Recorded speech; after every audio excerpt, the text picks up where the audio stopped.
Chapter 1. Understanding Crisis in Educational Settings. Introduction. A crisis in education is more than a disruptive event. It is a situation that tests the preparedness, resilience, and decision-making skills of educators and institutions.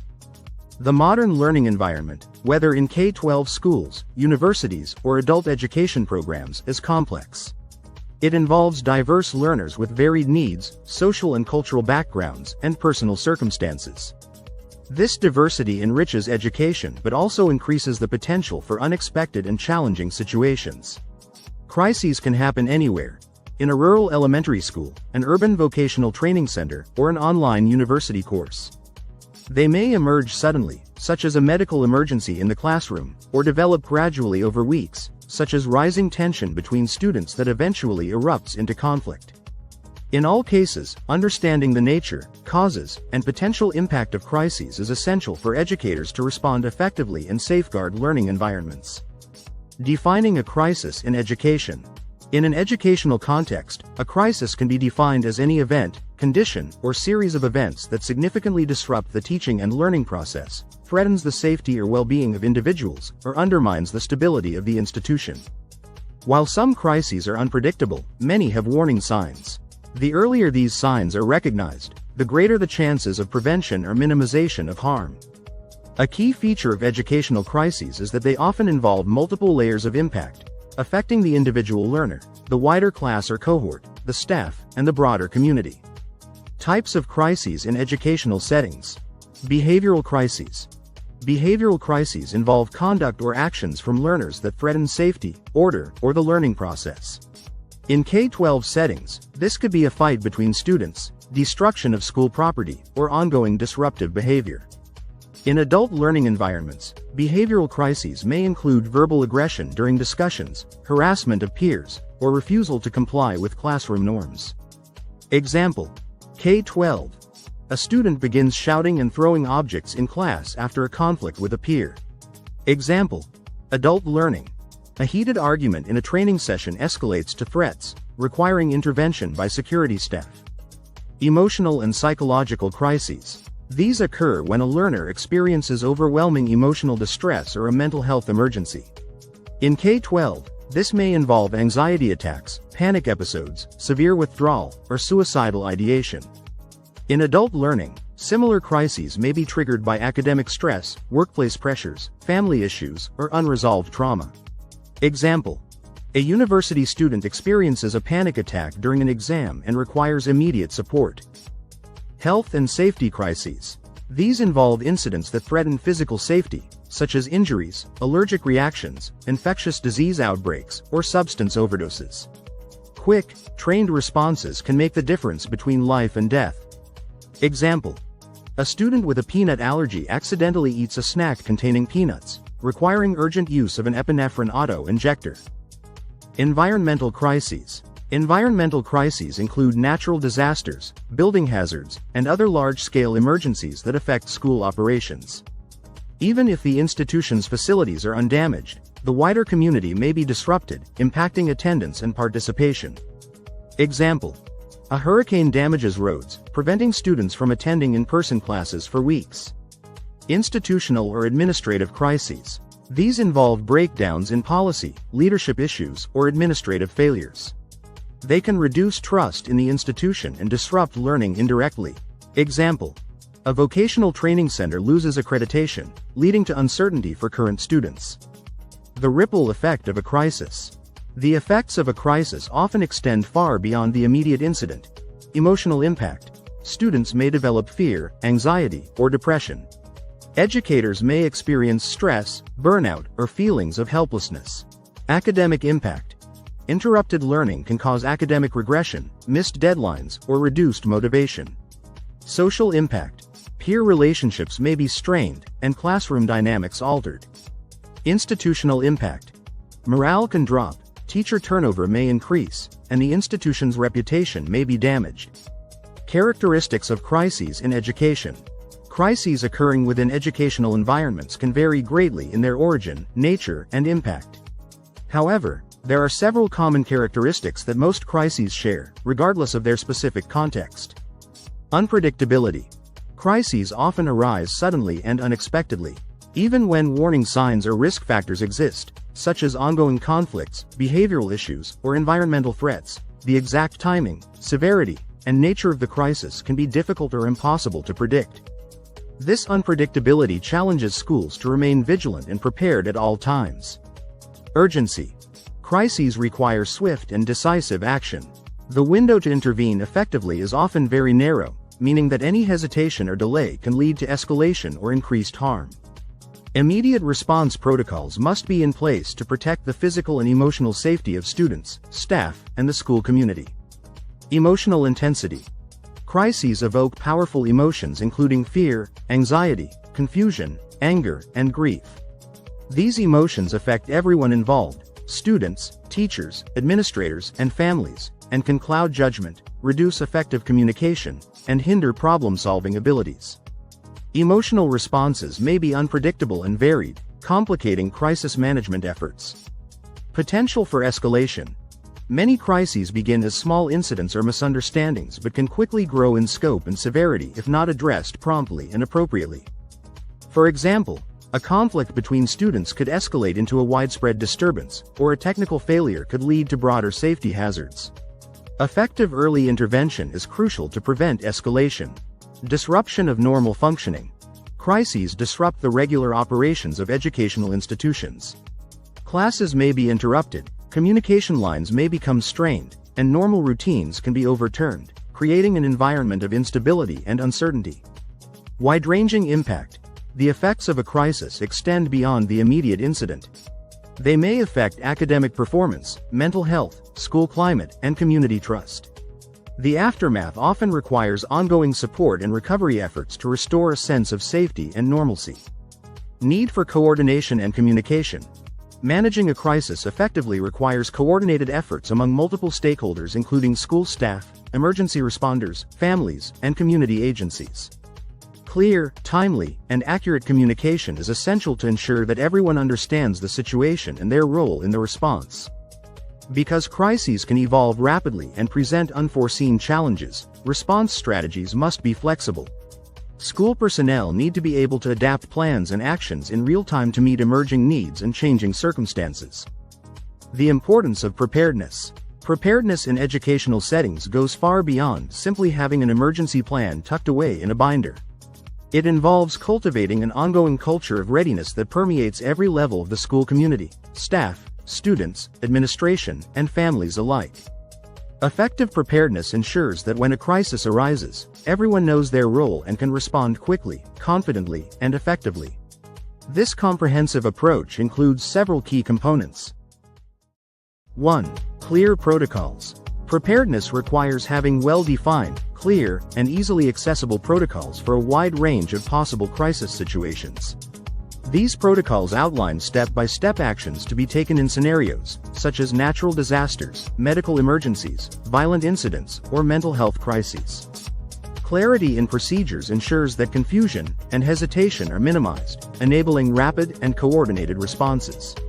These protocols should be regularly reviewed, updated to reflect new threats or lessons learned, and distributed widely among staff members so that everyone understands their specific responsibilities. Protocols must also be tailored to the unique context of the school environment, considering factors such as building layout, available resources, and student population. 2. Training. Regular and ongoing training is critical to preparedness. This training should encompass not only theoretical knowledge of emergency procedures, but also practical drills that simulate real-life crisis scenarios. Drills allow staff and students to practice evacuation routes, lockdowns, and reunification plans, helping them internalize responses, so they become second nature under stress. Beyond drills, training should include skill development in essential areas, such as de-escalation techniques to manage conflict and reduce aggression, basic first aid and CPR to provide immediate medical assistance, and conflict resolution to prevent disputes from escalating into crises. Training programs should be inclusive, involving all staff members, from teachers and administrators to support personnel, and should be adapted regularly based on emerging best practices and feedback from participants. 3. Early detection. A crucial element of preparedness is fostering a proactive mindset focused on early detection and intervention. Schools should encourage staff, students, and parents to be vigilant and report any signs of distress, unusual behavior, bullying, threats, or other concerns promptly. Creating a supportive environment where individuals feel safe and empowered to speak up without fear of judgment or retaliation helps to identify potential issues before they escalate into full-blown crises. This may include establishing anonymous reporting systems, regular check-ins, and building strong relationships that promote trust and open communication. Early detection also involves training staff to recognize behavioral and emotional warning signs that may indicate underlying problems such as mental health struggles or social conflicts. 4. Communication systems. Reliable and efficient communication systems are foundational to preparedness. In a crisis, the ability to quickly disseminate accurate information to staff, students, parents, and emergency responders can save lives and reduce panic. Prepared schools implement multiple communication channels, such as intercom announcements, text alerts, emails, mobile apps, and social media, to ensure messages reach all stakeholders promptly. These systems must be tested regularly to confirm functionality during power outages, network failures, or other technical difficulties. Communication protocols should specify who is authorized to send alerts, what information to include, and how to coordinate with local emergency services. Additionally, clear communication lines facilitate post-crisis updates, helping to manage rumors and maintain community trust during recovery phases.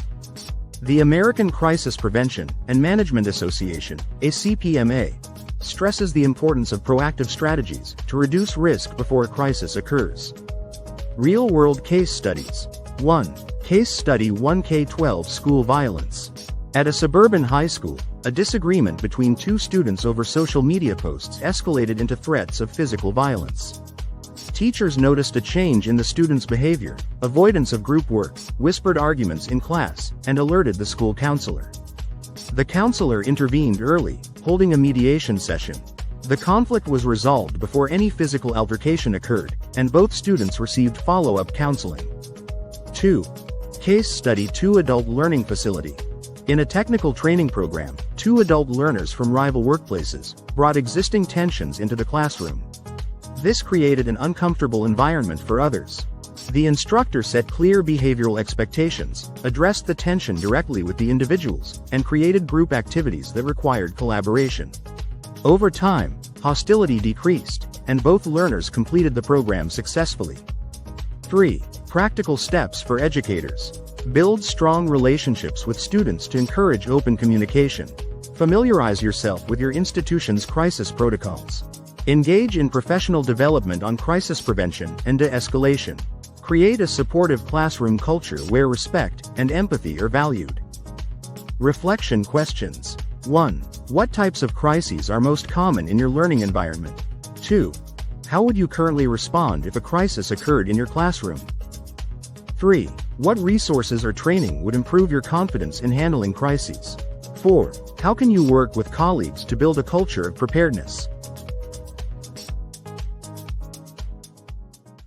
Chapter 2 Recognizing Warning Signs in Learners of All Ages. Introduction. One of the most powerful preventive tools an educator has is the ability to recognize early warning signs of distress, disengagement, or emerging crisis in learners.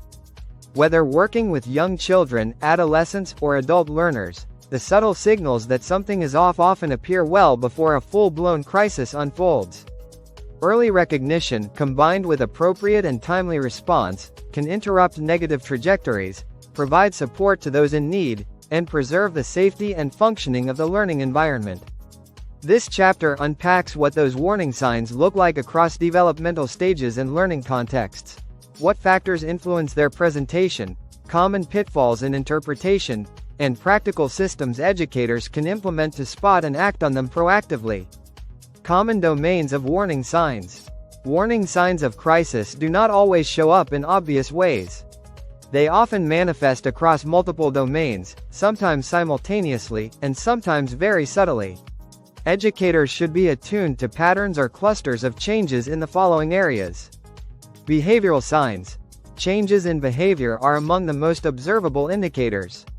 These can include increased agitation, withdrawal, aggression, risk-taking, or sudden rule-breaking.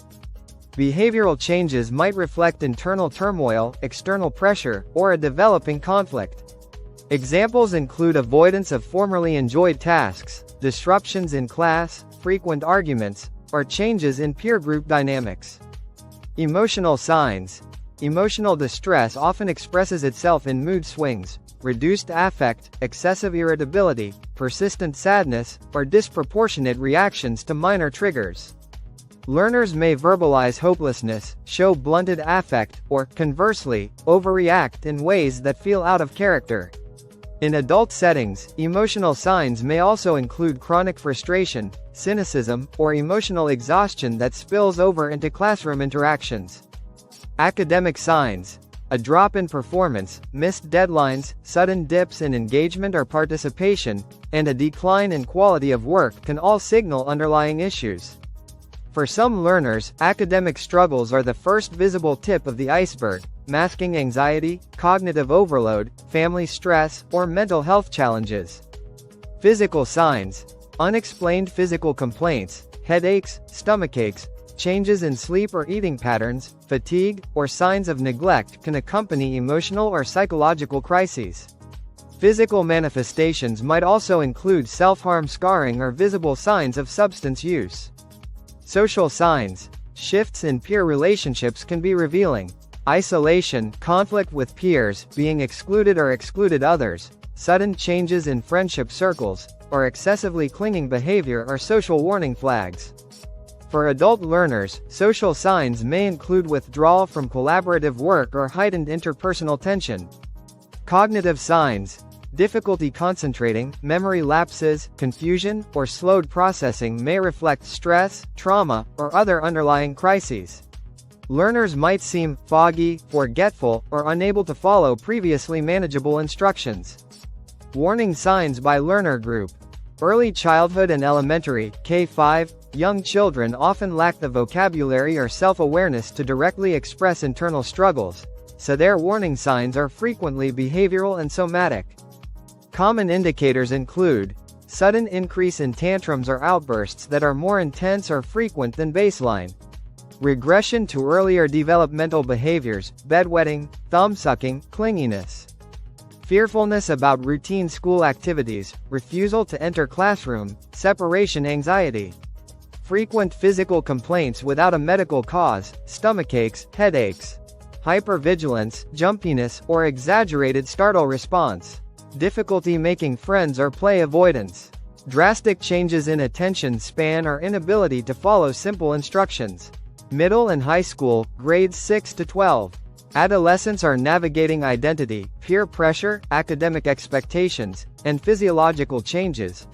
Warning signs may blend into normative behavior unless monitored contextually. Persistent decline in grades despite apparent effort. Increased absenteeism, lateness, or skipping class. Expressing hopelessness, self-deprecating talk, or joking about death. Withdrawal from extracurricular activities or previously valued peer groups. Aggressive behavior, physical or verbal, or bullying, perpetrating or being victimized. Risk-taking behaviors, substance use, reckless driving talk, unsafe digital sharing. Sleep disturbances visible through fatigue or frequent dozing in class. Preoccupation with themes of violence, isolation, or self-harm in writing, art. Adult learners, adult students often juggle education with work, family, financial, and health pressures. Their warning signs can sometimes be masked by stoicism or rationalization. Sudden drop in participation or missed deadlines that are out of character. Chronic fatigue, showing up late or appearing disengaged during sessions. Expressed frustration that escalates into irritability with peers or instructors. Frequent citing of external stressors, e.g., job insecurity, caregiving burnout, as barriers to learning. Avoidance of group interaction or over-defensiveness in critique. Emotional numbing, appearing checked out, or sudden emotional volatility. Overwhelming self-doubt, perfectionism, or paralysis in task initiation. Signs of burnout such as cynicism, declining motivation, and emotional exhaustion. Influencing factors that shape warning signs. Warning signs do not present in a vacuum, context matters. Educators must interpret them through lenses that account for individual differences and environmental influences. Cultural background. Expressions of distress vary across cultures. Some cultures may stigmatize direct verbalization of emotion, leading learners to exhibit physical or behavioral symptoms instead. Interpreting cultural communication styles accurately requires cultural humility and, where possible, knowledge of the learner's background.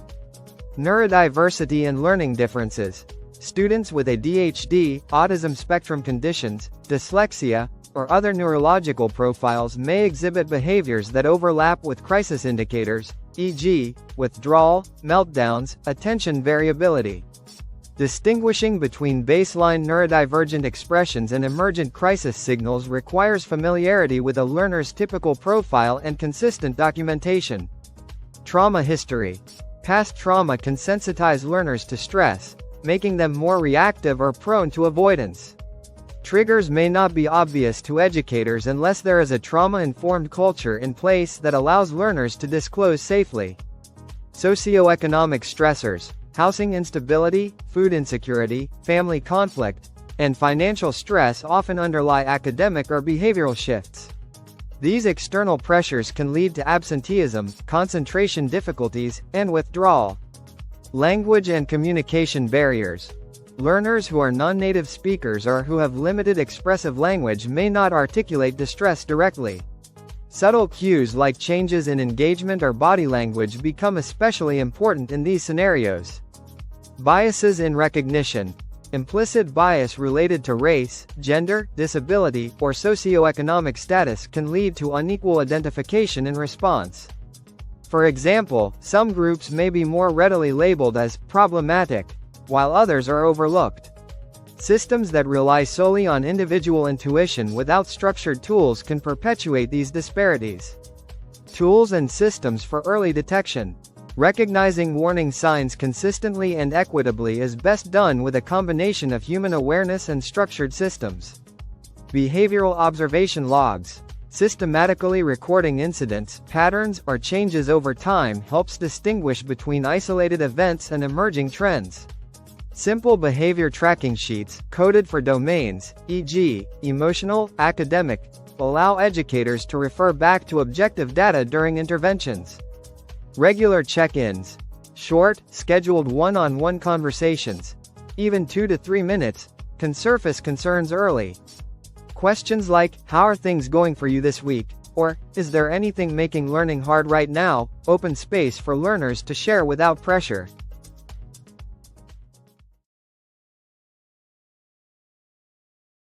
Screening and self-report instruments. Validated tools, suitably adapted for the context, such as stress scales, well-being questionnaires, or mood trackers can be administered periodically. In adult education, self-assessment surveys that include workload and life balance questions help flag burnout risk. Peer referral systems. Peers often notice changes before educators do. Creating safe, confidential ways for students to flag concerns about classmates, without promoting gossip, leverages the community to support one another. Multi-tiered systems of support, MTSS. A tiered framework ensures universal screening, Tier 1, targeted supports for those showing early warning signs, Tier 2, and individualized intensive interventions, Tier 3. Data from classroom performance, behavior logs, and wellness checks feed into this system to guide decision-making. Trauma-informed practices. Assuming that behavior is communication, trauma-informed education trains staff to look beyond what a student is doing to why. This includes being aware of triggers, avoiding re-traumatization, and offering predictable routines. Anonymous reporting mechanisms. For sensitive issues, bullying, self-harm ideation, safety threats, learners may fear retaliation. Anonymous digital or physical drop boxes can give them a way to alert staff without identifying themselves immediately. Collaborative data reviews. Periodic meetings where educators, counselors, and support staff review aggregated warning sign data help identify learners who might fall through the cracks and ensure consistent follow-through. Early intervention frameworks. Recognize, respond, refer. This simple 3-step process is a practical lens for immediate action. Recognize the presence of warning signs through observation and interaction. Respond with empathy, listening, and initial supportive conversation. Stabilize if there is immediate risk. Refer to appropriate personnel, counselors, mental health professionals, administrators, when deeper or ongoing support is needed. Brief intervention protocols. For learners showing moderate concerns, educators can use short evidence-based interventions such as active listening and validation, e.g., "It sounds like you've had a lot on your plate." Collaborative problem solving, working with the learner to identify small, manageable steps. Resource sharing, providing information about counseling, time management support, peer groups, follow-up and monitoring. Intervention isn't complete after one conversation. Scheduling follow-ups, noting changes, and maintaining a supportive relationship reinforce to the learner that they are seen and cared for. Detailed case examples. Case example 1, elementary school. Hidden anxiety. A third-grade teacher noticed that one student, previously talkative and engaged, began hesitating to answer questions, refused to join group reading, and started complaining of stomachaches every morning. The parent initially attributed it to school reluctance, but through a private check-in the teacher learned the child had fears about a recent divorce in the family and had overheard arguments at home. The teacher collaborated with the school counselor to provide a safe space before class, adjusted workload temporarily, and introduced the child to a peer buddy. Over weeks, the child's participation increased, and physical complaints subsided. Case example 2, high school. Social media conflict. A conflict that began online spilled into the physical school environment. Two students had posted derogatory comments about each other on a social platform. Tension rose. Both began avoiding each other in class and spreading rumors. Teachers noted declining group project collaboration and an uptick in aggressive whispering. A teacher initiated a restorative circle facilitated by the counselor, where both students could express how the situation affected them. Instead of punitive measures, they jointly developed an agreement about online conduct and participated in peer-led workshops on digital citizenship. The conflict did not escalate further, and classroom climate improved. Case example 3, adult evening program. Burnout and withdrawal. An adult learner in a certification program had been an active contributor for months, then started missing evening sessions and turning in incomplete assignments. When approached, the learner said, "I'm fine, just tired." The instructor, familiar with signs of burnout, scheduled a casual check-in and learned the learner was balancing 2 jobs, caregiving for an elderly parent, and had recently gone through a separation. The instructor connected them with the program's support counselor, adjusted some deadlines, and suggested a peer support group. The learner regained footing, completed the program, and later volunteered to mentor new participants facing similar strains. Strategies to reduce missed identification. 1. Bias awareness training. Educators benefit from training to recognize how their own assumptions might skew interpretation of behavior. Structured reflection prompts and inter-staff discussion reduce disproportionate responses based on identity. 2. Use of multiple data points. Relying on a single source, e.g., one teacher's impression, can miss nuance. Triangulating academic data, behavior logs, peer feedback, and self-report increases reliability of identification. 3. Universal Social Emotional Learning, SEL. Embedding SEL across curricula normalizes emotional literacy and reduces stigma, making it easier for learners to articulate concerns early and for educators to spot deviations against taught baseline skills.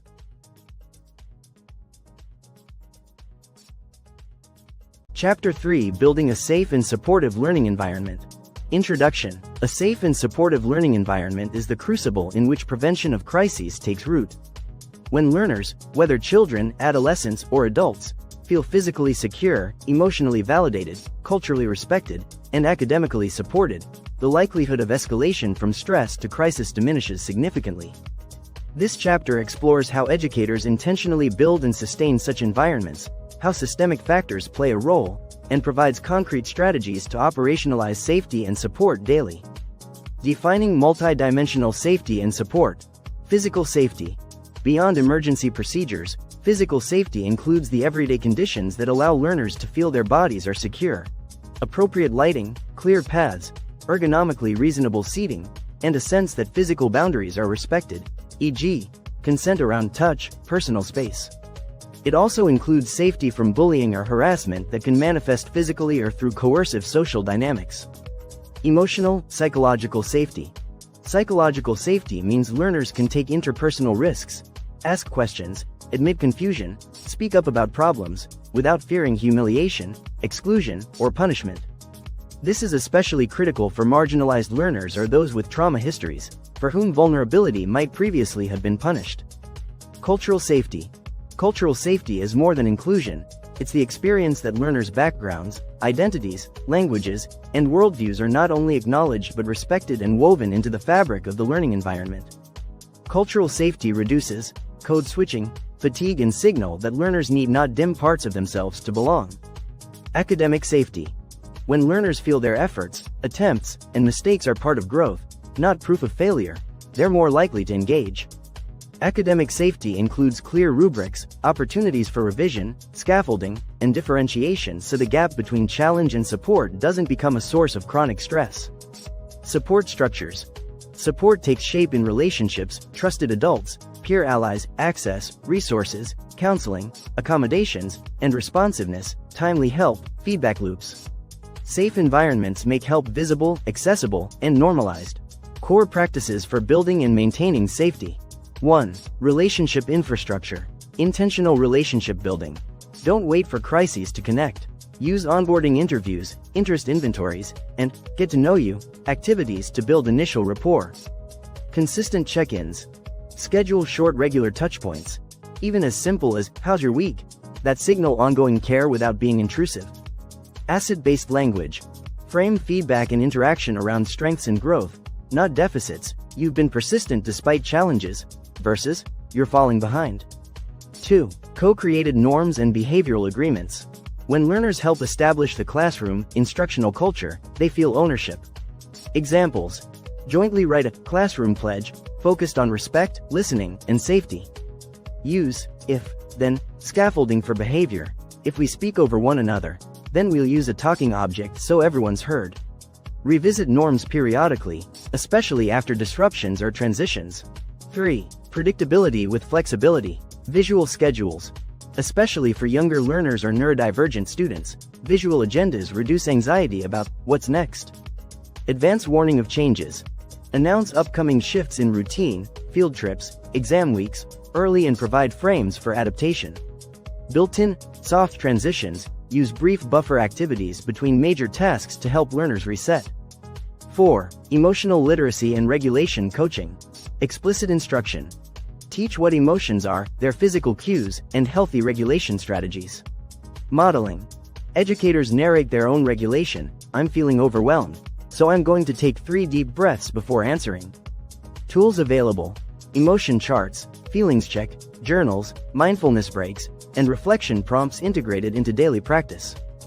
5. Inclusion and accessibility. Multiple means of representation and expression, UDL, offer content in text, visuals, and oral form. Allow assignments to be demonstrated through speech, project, or writing. Language support. Translate key terms, avoid idiomatic barriers, use clear plain language. Responsive accommodations. Proactively ask if adjustments would help, e.g., extended time, quiet workspace, rather than waiting for formal requests. Context-specific strategies. K-12 settings. Circle practices. Regular restorative circles that help surface minor grievances, build empathy, and reinforce shared values. Peer buddies. Pair new or vulnerable learners with trained buddies for social scaffolding, reducing isolation. Behavior reflection logs. After incidents, learners complete guided reflection. What happened, how they felt, what they can do differently, with support, emphasizing repair over punishment. Adolescent, secondary environments. Advisory systems. Small group advisory with a consistent adult who knows each student's baseline and can spot deviations early. Student voice structures. Student councils are feedback loops that allow policy, practice input. Being heard builds belonging. Identity affirming spaces. Clubs are safe zones that allow exploration of cultural, gender, or belief identities, reducing internal conflict that can precipitate crises. Adult learning environments. Transparent communication. Syllabi and expectations framed with rationale. Here's why we do this, and here's how it connects to your goals. Life integration checkpoints. Recognize external stressors by offering pause and plan sessions during high-pressure bursts, e.g., project deadlines coinciding with holidays. Mutual accountability circles. Small groups that establish norms for giving and receiving supportive feedback, sharing progress, and flagging concerns early. Normalization of help seeking. Educators share examples of times they ask for support, reducing stigma around adult learners admitting struggle. Building systems, not just practices. True crisis prevention and response in education is not achieved through isolated actions or occasional trainings. It requires building sustainable systems that integrate safety, equity, and well-being into the daily life of the school. A systems-based approach ensures that readiness, prevention, and intervention are consistent, measurable, and continuously improving over time. Training and professional learning. Ongoing professional learning is essential for maintaining a school environment that is safe, inclusive, and responsive to crises. Training must be seen not as a one-off event, but as a continuous process embedded into the school year. This includes trauma-informed practices. Educators learn to recognize and respond to signs of trauma in students, using strategies that avoid re-traumatization and promote healing. Trauma-informed training equips staff with skills to create predictable, supportive classroom environments and to understand behavioral challenges through a lens of empathy rather than punishment. Bias awareness and inclusive language. Staff are trained to recognize unconscious biases that can influence discipline, academic expectations, and relationships with students.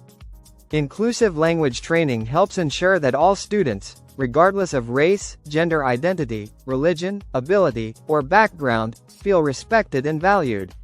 This prevents conflicts born from exclusion or discrimination. De-escalation skills. Regular practice in verbal and non-verbal de-escalation techniques helps educators manage tense situations before they become crises. This includes active listening, controlled body language, and conflict resolution tactics that maintain dignity for all involved. Case reviews and near-miss debriefs. Schools hold structured, blame-free discussions after incidents or near misses, events that could have become crises but were averted. These reviews allow staff to identify what worked, where protocols may have gaps, and what adjustments should be made. A culture of continuous improvement, rather than fear of criticism, ensures that lessons are learned and applied effectively. Data-informed climate checks. A strong system for crisis prevention and response is grounded in accurate, ongoing feedback from the people it serves, students, staff, and families. Data collection and analysis allow leaders to identify trends and address problems proactively.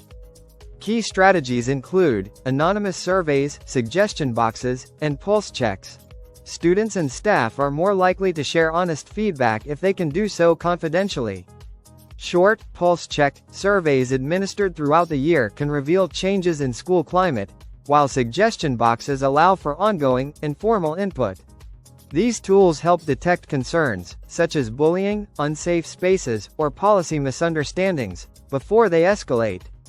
Pattern reviews. Data is examined for recurring themes. For example, are certain students repeatedly referred for behavioral support? Do specific classrooms or locations have more incidents? Which groups of students report feeling less safe or less connected to the school community? Such patterns often point to systemic inequities or blind spots in school policies and culture.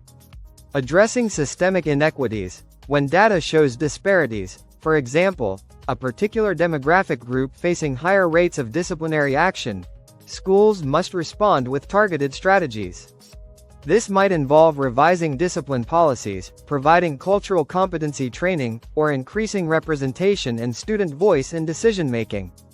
Transparency and follow-up. Sharing the findings of climate checks with the school community builds trust. Equally important is reporting back on how feedback was used to improve systems, showing that input leads to real change. Tiered support integration. Embed universal prevention, Tier 1, targeted supports, Tier 2, and individualized interventions, Tier 3, into a shared understanding of safety, so learners don't feel othered when they receive additional help. Communication protocols. Clear channels for escalating concerns, sharing wins, and updating on adjustments ensure no one drops the ball. This includes designated point people, e.g., behavior liaison, mental health contact, documentation templates for consistency, feedback loops so learners know their disclosures led to meaningful action. Common pitfalls in school crisis prevention and climate management. Even well-intentioned schools can unintentionally undermine safety, equity, and trust if certain pitfalls go unaddressed. The following challenges highlight areas where systems often fail, and how they can be strengthened. Inconsistent enforcement. When school norms, rules, or disciplinary policies are applied unevenly, students quickly notice and may perceive the system as unfair. This erodes trust, weakens authority, and increases resistance to rules. Inconsistency can stem from differences in staff interpretation, personal bias, or unclear policy language. Solutions. Hold regular staff calibration meetings where educators discuss case examples, reflect on recent incidents, and identify discrepancies in how rules are applied.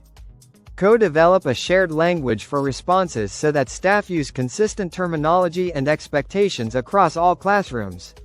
Provide written reference guides that outline specific actions for common scenarios, ensuring alignment in daily practice. Over-reliance on punishment. Solely punitive approaches, detention, suspension, or public reprimands, may temporarily stop unwanted behavior but often fail to address root causes. Without opportunities for repair, these responses can increase feelings of alienation, resentment, and disengagement from school. Solutions. Embed restorative practices that allow students to take responsibility for their actions, repair harm, and restore relationships. Integrate conflict resolution skills into the curriculum so students learn how to negotiate, compromise, and problem solve. Use discipline as an opportunity for learning and growth, not just compliance. Ignoring subtle signals.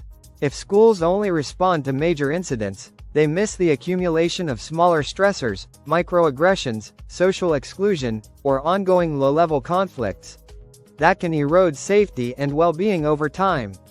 Solutions. Establish daily observation norms so staff intentionally scan for early warning signs such as changes in behavior, attendance, or mood. Encourage quick, informal check-ins with students to address small issues before they grow. Use student journals, anonymous surveys, or open forums to surface subtle concerns that might otherwise go unnoticed. Burnout among educators. When teachers and staff face high workloads, limited support, and frequent exposure to conflict, they may experience emotional fatigue that limits their ability to maintain a calm, safe, and engaged presence. Burnout also reduces patience and consistency, both of which are critical in crisis prevention. Solutions. Build regular peer support sessions where staff can share challenges and strategies in a confidential, supportive setting. Schedule debrief time after difficult incidents to process emotions and discuss improvements. Provide institutional recognition and appreciation for staff who model crisis prevention and positive school climate. Ensure reasonable workloads and advocate for adequate staffing levels to prevent chronic exhaustion. Cultural misinterpretation. Misreading culturally normative behaviors, such as communication styles, gestures, or expressions of respect, can lead to unfair discipline or misunderstandings. Likewise, failing to identify behaviors that are truly problematic because they are perceived as just cultural can harm safety. Solutions. Invest in ongoing cultural competence training for all staff, focusing on understanding diverse communication norms, values, and traditions. Involve families and community representatives in developing behavior guidelines that reflect cultural diversity while maintaining safety standards. Use a strengths-based approach that frames cultural differences as assets rather than deficits, while still holding students accountable for meeting shared community norms. Sample implementation plan for a learning site, 6-week startup focus. Week 1. Foundation. Co-create norms with learners. Conduct emotional literacy introduction. Establish check-in systems and trusted adult pairings. Week 2. Relationship deepening. Launch peer buddy mentorship. Begin regular restorative circles or advisory check-ins. Train staff on consistent language for norm reinforcement. Week 3. Visibility of support. Publicize help resources. Who to talk to if this plays. Introduce reflection journaling and offer optional drop-in support hours. Week 4. Data and calibration. Collect climate pulse data, anonymous short survey. Hold a team calibration meeting to review observations and adjust support tiers. Week 5, Equity Check. Review referrals and supports for disproportionality. Adjust outreach for underrepresented or overlooked learners. Week 6, Reinforcement and Celebration. Highlight stories of resilience and positive culture. Revisit norms with learners and solicit feedback for iteration. Expanded reflection and action prompts. What rituals can you introduce tomorrow to signal emotional safety in your space? Which group of learners feels least represented or most at risk? And what one change can you advocate to support them? Who on your team can you partner with to build a shared prevention language? Where are your current support systems breaking down under real pressure, e.g., end-of-term fatigue, unexpected disruptions? How do you model vulnerability and repair when mistakes happen in front of learners? Chapter 4: Crisis Prevention Strategies for Diverse Educational Contexts. Introduction. Crisis prevention is not a single policy, program, or checklist. It is an integrated approach woven into the daily life of an educational institution. The most effective prevention strategies are context-specific, culturally responsive, and proactive rather than reactive. This chapter explores universal principles of prevention and tailors them to different educational environments, from early childhood classrooms to online adult learning programs. It also highlights common pitfalls in prevention, real-world examples of success, and curated resources for further learning. Foundational principles of crisis prevention. Every educational setting presents unique challenges and complexities, yet the core principles guiding effective crisis prevention remain consistent across contexts. Grounding prevention efforts in these foundational concepts creates a strong framework that supports safety, well-being, and positive learning outcomes. Early detection and intervention. Proactively identifying and addressing behavioral, emotional, or environmental concerns at their earliest stages is crucial to preventing escalation into crisis. Early intervention reduces harm, fosters timely support, and often resolves issues before they intensify. Positive and predictable environments. Establishing stable, consistent routines and clear expectations creates a sense of safety and reduces anxiety for learners and staff alike. Predictability helps minimize triggers for crisis by promoting calmness, structure, and trust within the learning community. Collaborative culture. Crisis prevention is a shared responsibility. Engaging educators, learners, families, and community partners in a collective effort ensures diverse perspectives, resources, and supports are integrated. Collaboration fosters a unified, compassionate approach to maintaining safe environments. Equity and inclusion. Effective prevention recognizes and respects the diverse backgrounds, identities, and needs of all learners. Prevention strategies must be designed to be culturally responsive and avoid reinforcing systemic inequities or biases. An inclusive approach promotes fairness and accessibility, supporting the well-being of every individual. Capacity building. Sustaining crisis prevention requires ongoing professional development. Regular training equips staff with the knowledge and skills necessary to recognize warning signs, implement de-escalation techniques, and apply evidence-based preventive practices. Building capacity enhances confidence and preparedness across the institution. Anchoring crisis prevention programs in these foundational principles ensures that efforts are comprehensive, effective, and responsive to the complexities of modern educational environments.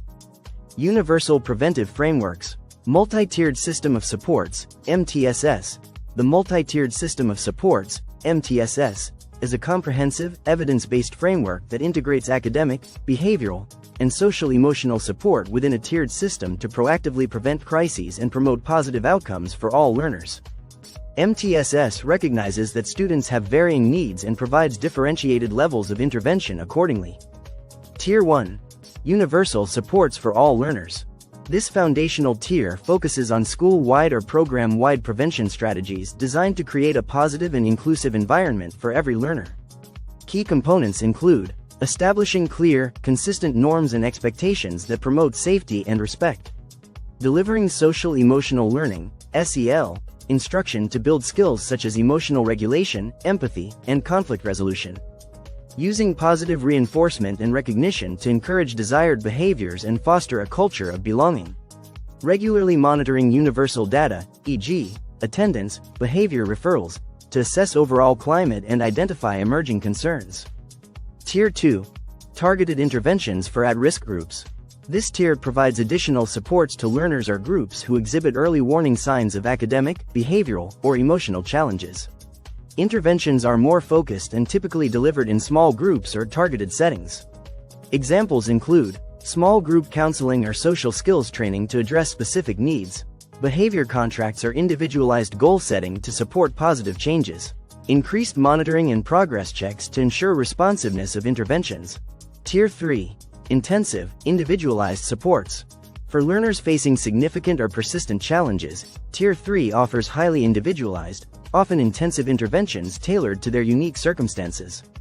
These supports may include one-on-one therapy or counseling with licensed mental health professionals, wraparound services that coordinate educational, health, and social services to address complex needs, crisis intervention plans and personalized behavior support plans designed collaboratively with families and multidisciplinary teams.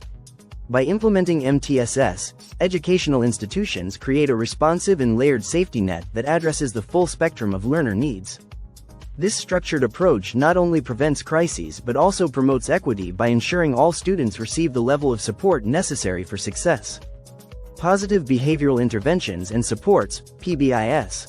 Positive Behavioral Interventions and Supports, PBIS, is a proactive, evidence-based framework designed to improve social, emotional, and academic outcomes by teaching and reinforcing positive behaviors across all levels of an educational setting. Unlike traditional punitive discipline approaches, PBIS emphasizes prevention through clear expectations, consistent routines, and positive reinforcement. Key features of PBIS include proactive teaching of behavioral expectations. Schools and programs explicitly teach behavioral norms and social skills to all learners, ensuring everyone understands what is expected in various settings such as classrooms, hallways, and common areas. This instruction is often modeled, practiced, and reinforced regularly. Tiered Support System.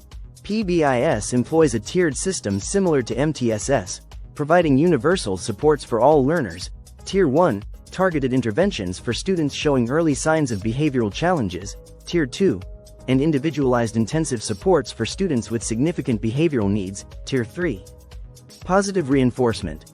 Instead of focusing primarily on punishments, PBIS encourages recognizing and rewarding positive behavior through praise, tokens, privileges, or other incentives.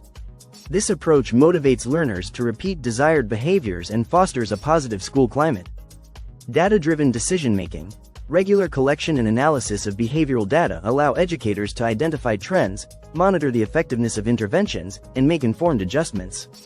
Data tools help track office referrals, attendance, and other indicators to proactively address emerging issues.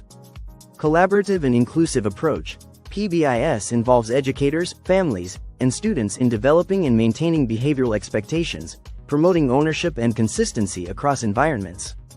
Social and emotional learning, SEL, integration. Teaching skills such as self-awareness, empathy, and responsible decision-making reduces conflict and builds resilience. Strategies by educational context. K-12 settings. Establish school-wide crisis prevention teams with representation from teachers, counselors, administrators, and parents. Incorporate SEL into daily lessons, not as a separate program. Conduct annual safety audits to identify environmental risks, e.g., blind spots in hallways, unsafe equipment. Implement peer mediation programs where trained students help resolve conflicts. Hold parent workshops on recognizing signs of distress and accessing community resources. Higher education. Develop campus-wide behavioral threat assessment teams. Offer faculty training on recognizing signs of distress and referring students to campus support services. Ensure 24/7 crisis hotlines and text lines are visible on campus and online platforms. Create anonymous reporting systems for concerning behavior. Partner with local law enforcement and mental health agencies for joint prevention planning. Adult education and vocational training. Acknowledge the life complexities adult learners face, employment instability, family care responsibilities. Offer flexible deadlines and attendance policies during personal crises. Provide targeted workshops on stress management, conflict resolution, and workplace communication. Establish partnerships with community agencies for housing, employment, and counseling referrals. Online and hybrid learning. Use early alert analytics to identify disengagement patterns, missed logins, late submissions. Provide virtual, office hours, and mental health webinars. Create online peer support groups or discussion boards with community guidelines. Develop quick referral buttons in the LMS for students to request help confidentially.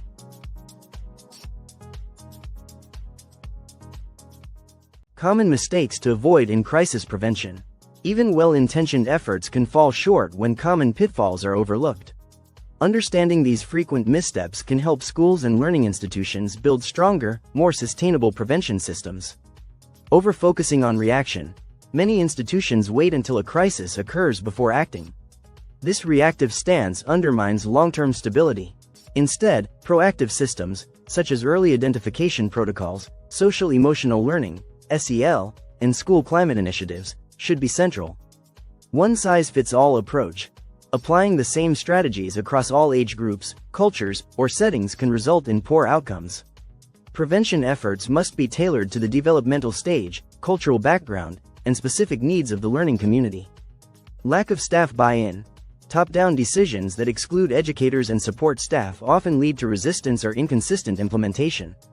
Engage staff in the design, piloting, and refinement of prevention strategies to promote ownership and sustainability. Ignoring community resources. Schools sometimes operate in isolation, missing opportunities to partner with local mental health services, youth organizations, or family support agencies. Collaborating with these resources can amplify the impact of prevention initiatives. Failure to evaluate. Without ongoing evaluation, it's impossible to know what's working and what's not. Data collection, staff feedback, and student outcomes must inform continual improvement and accountability. Avoiding these common mistakes strengthens your crisis prevention framework and builds a more resilient, responsive learning environment. Real-world case studies. Case Study 1 Elementary School PBIS Success. A rural elementary school adopted PBIS, replacing punitive detention policies with positive reinforcement. Within a year, office discipline referrals dropped by 35%, and student surveys reported a higher sense of safety. Teachers noted improved classroom focus, especially among students with prior behavior challenges. Case Study 2 College Mental Health Outreach. A mid-sized university implemented a peer-led mental health ambassador program. Ambassadors visited classes, hosted events, and normalized help-seeking behavior. Counseling center usage increased by 25%, and the number of students requiring emergency intervention decreased over 2 years. Case Study 3 Adult Learning Flexibility Model. A vocational training program serving working parents introduced flexible assignment windows and optional Saturday workshops. Retention rates improved by 18%, and student satisfaction surveys cited reduced stress as the primary reason for staying enrolled. Case Study 4 Online Early Alert Success. An online graduate program used LMS analytics to flag students who hadn't logged in for 7 days. Advisors contacted students within 48 hours, offering support. Over a semester, course completion rates increased by 12%.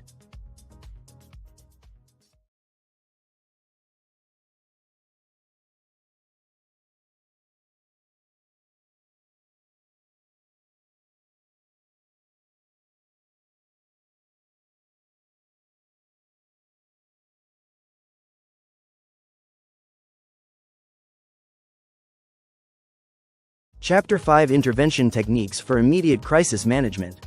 Introduction. When a crisis unfolds, the first few minutes are critical. Educators and institutional staff are often the first responders, making their ability to act calmly, decisively, and effectively a crucial factor in preventing harm. Immediate crisis management is not about heroics. It is about applying tested, practical interventions that prioritize safety, stabilize emotions, and restore order so longer-term solutions can be implemented. This chapter outlines clear strategies for different types of crises, provides age-appropriate approaches, and includes sample de-escalation scripts that can be adapted across contexts. 5.2 Core Principles of Immediate Crisis Intervention. Effective crisis intervention begins with foundational principles that guide educator responses in the heat of the moment. These principles help ensure safety, maintain trust, and lay the groundwork for recovery. Safety first. Before responding to emotional or behavioral elements, quickly assess and secure the physical safety of all individuals involved. This includes removing others from harm's way and neutralizing any immediate threats. Calm presence. Your demeanor can set the emotional tone. Speak slowly, use a steady tone, and keep your movements deliberate. A composed presence can help ground a dysregulated learner. Clear, simple communication. During crises, individuals may struggle to process language. Use short, direct phrases, sit here, take deep breaths, I'm here to help, and repeat them calmly if needed. Respect and dignity. Avoid shouting, sarcasm, or punitive tones. Treat the individual in crisis with compassion, preserving their dignity even in moments of intense emotion or disruption. Role clarity. Know your function in the intervention, whether it's leading the de-escalation, managing bystanders, or calling for additional support. Clear role division prevents confusion and strengthens teamwork. Debrief after the incident. Processing the event is essential for healing and learning. Provide structured opportunities for both students and staff to reflect, express emotions, and restore a sense of normalcy. These core principles apply across age groups and settings and should be regularly reinforced through training and reflection. Step-by-step general crisis intervention process. 1. Assess the situation.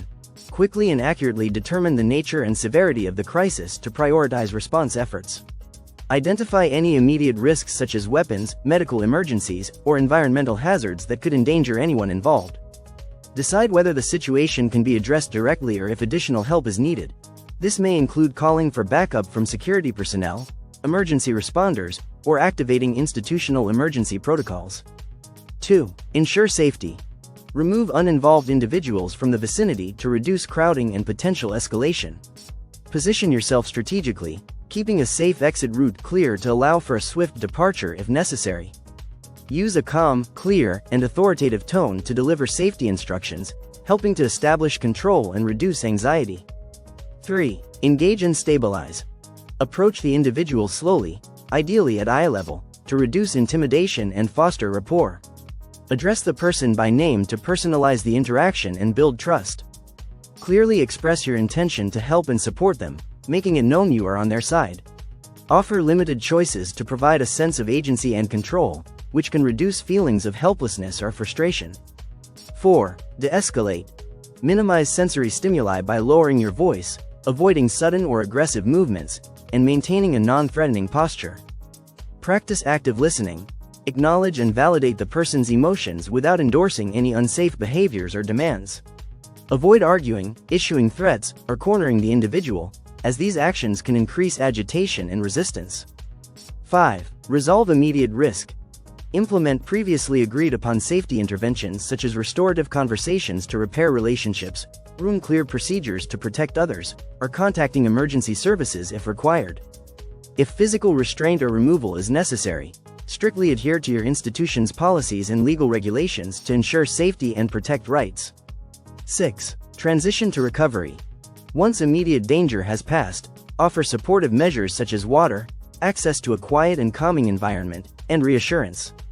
Begin connecting the individual with longer-term supports, including school counselors, healthcare providers, or crisis response teams, to address underlying issues and facilitate ongoing recovery. Sample de-escalation scripts. For a K-12 student in emotional distress, I can see you're upset right now. You're safe here. Let's step outside for a moment so we can talk without everyone watching. You can tell me what happened when you're ready. For an aggressive adolescent, I'm not here to argue. I want to understand what's going on so we can figure this out together. Let's take a pause. How about we both take a deep breath and start over? For an adult learner confronting the instructor, I hear that you're frustrated. I'd like to give you the attention you deserve, but this isn't the best space to do that. Let's step outside so we can talk without interruptions. For an online learning disruption, I'm going to pause the meeting for a moment so we can address what just happened. This conversation is important, and I want to make sure we approach it respectfully. Let's regroup in 2 minutes. Context-specific intervention techniques. K-12 environments. Use pre-arranged buddy teacher or safe room systems for students needing immediate removal from a triggering situation. Employ visual cue cards for nonverbal learners to express distress. Practice room clear procedures to evacuate other students without escalating the distressed individual. Higher education.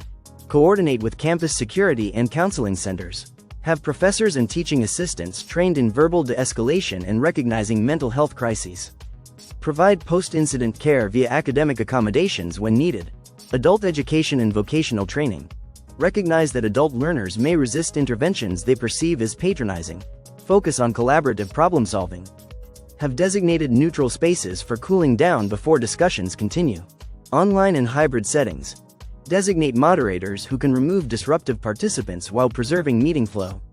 Offer follow-up calls to individuals involved in conflicts to resolve issues privately. Common mistakes in immediate crisis management. Even well-intentioned educators can make missteps during a crisis. Being aware of these common mistakes can help prevent escalation. Overreacting physically. Approaching too quickly, making sudden movements, or invading personal space can trigger defensive reactions. Always move slowly and non-threateningly. Taking behavior personally. A crisis is rarely about the adult. Interpreting student behavior as a personal attack can lead to emotional responses instead of calm intervention. Talking too much. In moments of high stress, individuals often cannot process complex language. Over-explaining or lecturing can increase confusion and emotional overload. Use calm, concise directions. Public confrontations. Correcting or confronting someone in front of their peers may lead to shame or defiance.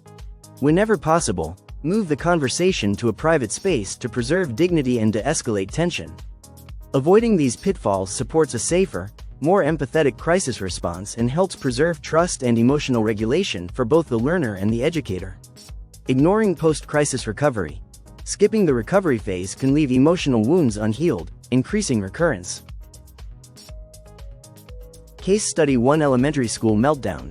During a math lesson, an 8-year-old began throwing books and shouting after being given a difficult problem. The teacher calmly directed other students to a neighboring classroom, approached at the child's eye level, and said, "You're safe. I'm not mad at you. Let's breathe together." After a minute, the student began to cry and was able to express feeling embarrassed for not knowing the answer. The teacher arranged for a counselor visit, and the student rejoined class later that day. Case Study 2 College Campus Conflict. 2 students began shouting in a study lounge, attracting a crowd. A resident advisor stepped in, saying, "We can figure this out, but this isn't the right space. Let's move somewhere quieter." Case Study 3 Online Adult Class Disruption. In an online evening course, a participant began making derogatory comments in the chat. The instructor paused the lecture, disabled the chat feature, and sent a private message. "Your comments are not in line with our class guidelines. Let's discuss after class to find a solution." This preserved the learning environment while addressing the behavior privately. Chapter 6 Age-Responsive Approaches to Crisis Management. Introduction. Not all crises are alike, and not all learners respond to intervention in the same way. The way an educator manages a crisis must reflect the learner's developmental stage, cognitive abilities, emotional regulation skills, and life experience. A strategy that calms a 7-year-old might escalate a 17-year-old, while a method that works for a young adult might feel patronizing to a working professional in a vocational program. This chapter explores the importance of age-responsive crisis management, tailoring prevention, de-escalation, and recovery strategies to the developmental stage of the learner. By understanding age-specific characteristics, educators can respond in ways that preserve dignity, build trust, and increase the likelihood of a positive outcome. Why age responsiveness matters. Age responsiveness in crisis management is essential because learners' cognitive, emotional, and social development stages significantly influence how they perceive, react to, and recover from crises. Tailoring approaches based on age ensures interventions are effective, respectful, and developmentally appropriate. Cognitive development. Younger learners tend to think in concrete terms and may struggle with abstract concepts or complex reasoning. In contrast, older adolescents and adults can understand nuanced explanations, hypothetical scenarios, and future consequences. Crisis communication and problem solving should align with these developmental capacities. Emotional regulation. Young children often require co-regulation, support from adults to help manage overwhelming emotions, whereas older learners typically seek greater autonomy in regulating their feelings. Adolescents and adults benefit from negotiation, self-reflection, and coping strategies that respect their growing independence. Social context. The role of peers, identity formation, and cultural background varies widely by age. Children's social worlds center more on family and immediate caregivers, while adolescents experience intense peer influence and identity exploration. Adults bring broader cultural, professional, and life experiences that shape their responses. Authority perception. Younger learners often view educators as parental figures or primary caregivers responsible for safety and guidance. Adult learners, however, may see educators more as facilitators, collaborators, or service providers, expecting mutual respect and autonomy in the learning relationship. By recognizing these developmental differences, educators and crisis responders can design interventions that resonate with learners' needs and foster more positive outcomes. K-5, Early Childhood and Elementary. Common crisis types in K-5. In early childhood and elementary settings, crises often arise from developmental challenges and limited coping mechanisms. Common crisis types include emotional outbursts, sudden crying, yelling, or withdrawal triggered by frustration, fatigue, overstimulation, or unmet emotional needs. These may occur when students struggle with transitions, complex tasks, or conflicts with peers. Physical aggression. Behaviors such as hitting, kicking, biting, or throwing objects often reflect a lack of communication skills or an attempt to regain control during distress. These actions are rarely malicious and typically signal deeper emotional or sensory issues. Separation anxiety and avoidance. Some children experience acute distress when separated from caregivers, leading to tears, clinging, or refusal to enter the classroom. Others may avoid tasks or environments that trigger fear or discomfort. Reactions to sudden change.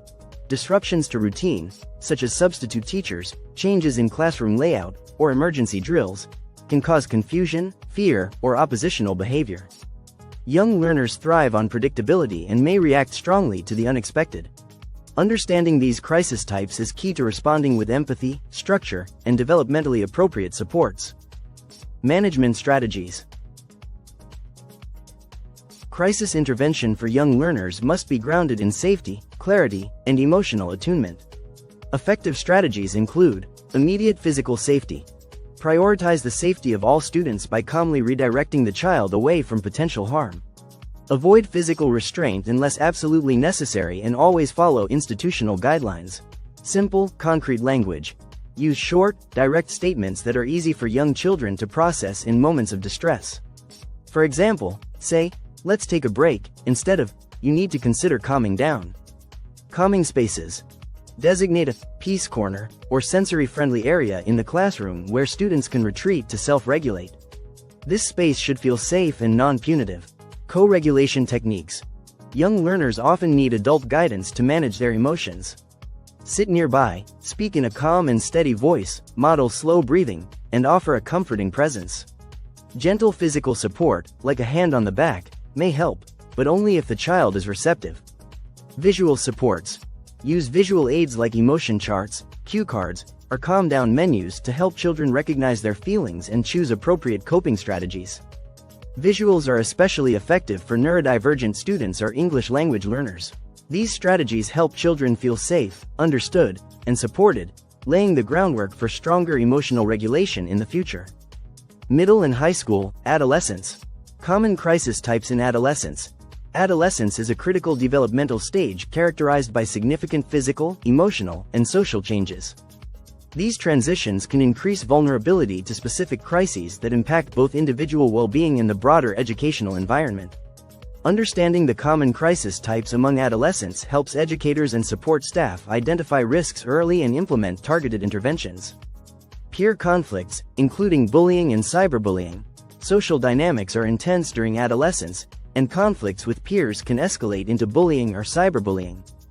These behaviors may cause emotional distress, social isolation, and decline in academic performance, requiring prompt attention and prevention strategies.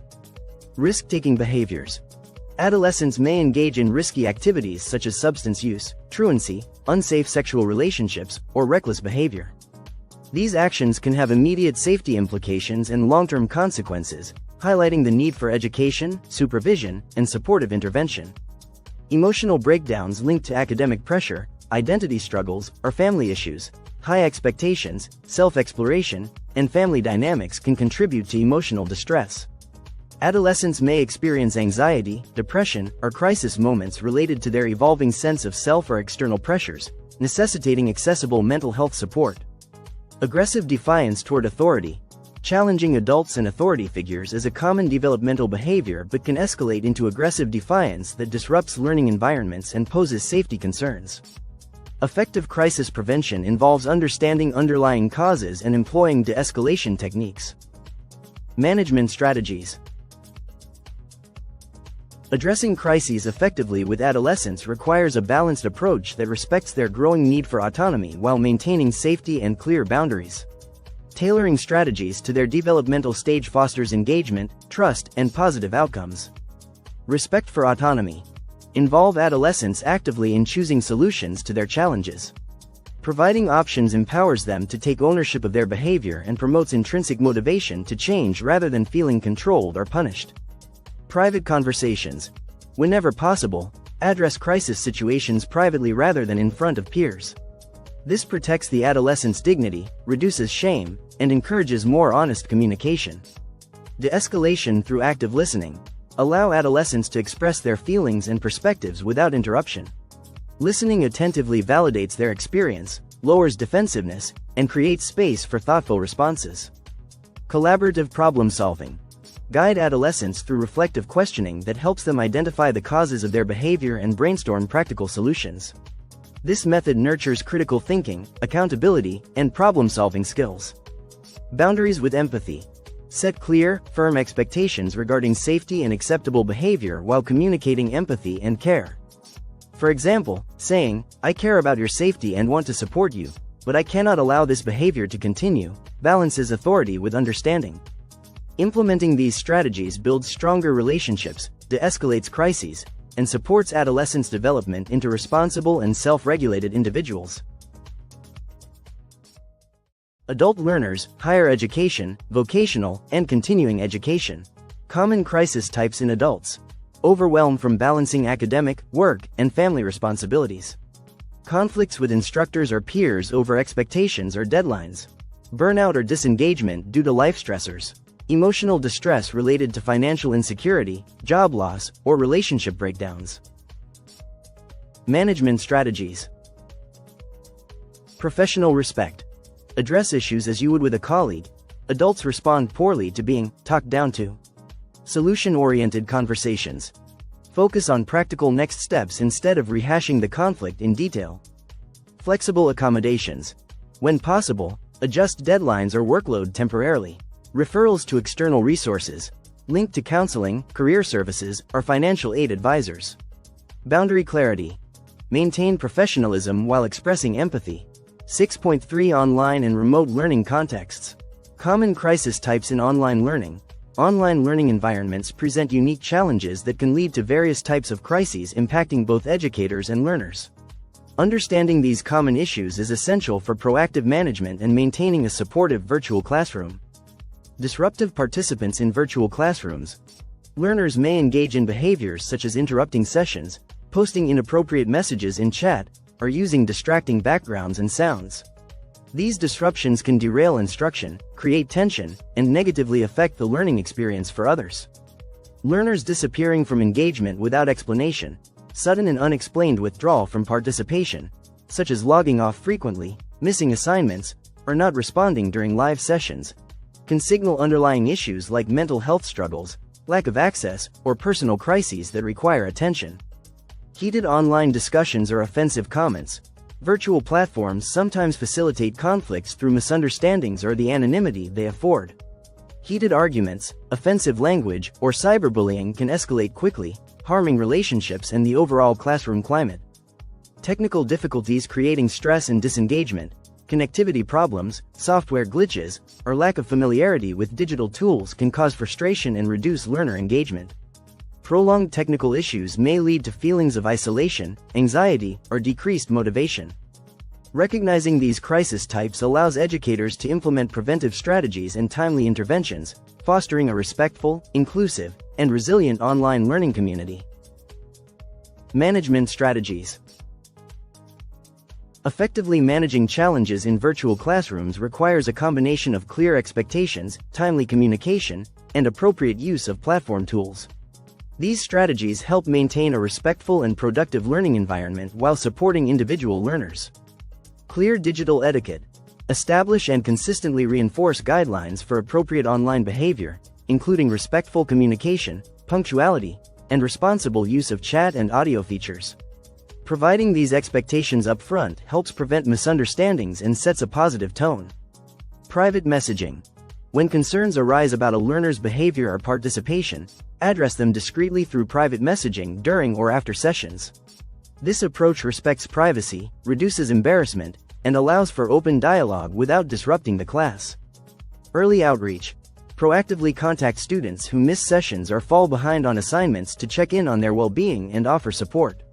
Early intervention can identify barriers to engagement and prevent further disengagement or crisis. Moderation tools. Use platform features such as muting participants, creating breakout rooms for smaller discussions, or temporarily removing disruptive individuals judiciously. These tools help manage group dynamics while minimizing escalation and maintaining safety. By applying these management strategies thoughtfully, educators can foster a respectful virtual classroom climate that supports learning and emotional safety. 6.4 Common mistakes in applying crisis management across ages. Effective crisis management requires sensitivity to the developmental and cultural differences across learner age groups. Applying a one-size-fits-all approach can reduce effectiveness, cause misunderstandings, or even exacerbate distress. Awareness of common pitfalls helps educators tailor their responses appropriately. Using the same tone for all learners. A gentle, soothing tone may comfort young children but could come across as patronizing or dismissive to adult learners. Conversely, a direct, businesslike approach suitable for adults might intimidate or confuse younger students. Adjusting vocal tone, body language, and language complexity to match the audience's developmental stage is critical. Overestimating or underestimating capacity. Assuming young learners are incapable of contributing meaningfully to problem solving can undermine their sense of agency and slow recovery. On the other hand, presuming adults can always manage complex emotional or logistical challenges independently risks overlooking their need for support. Crisis interventions should reflect realistic assessments of each group's strengths and vulnerabilities.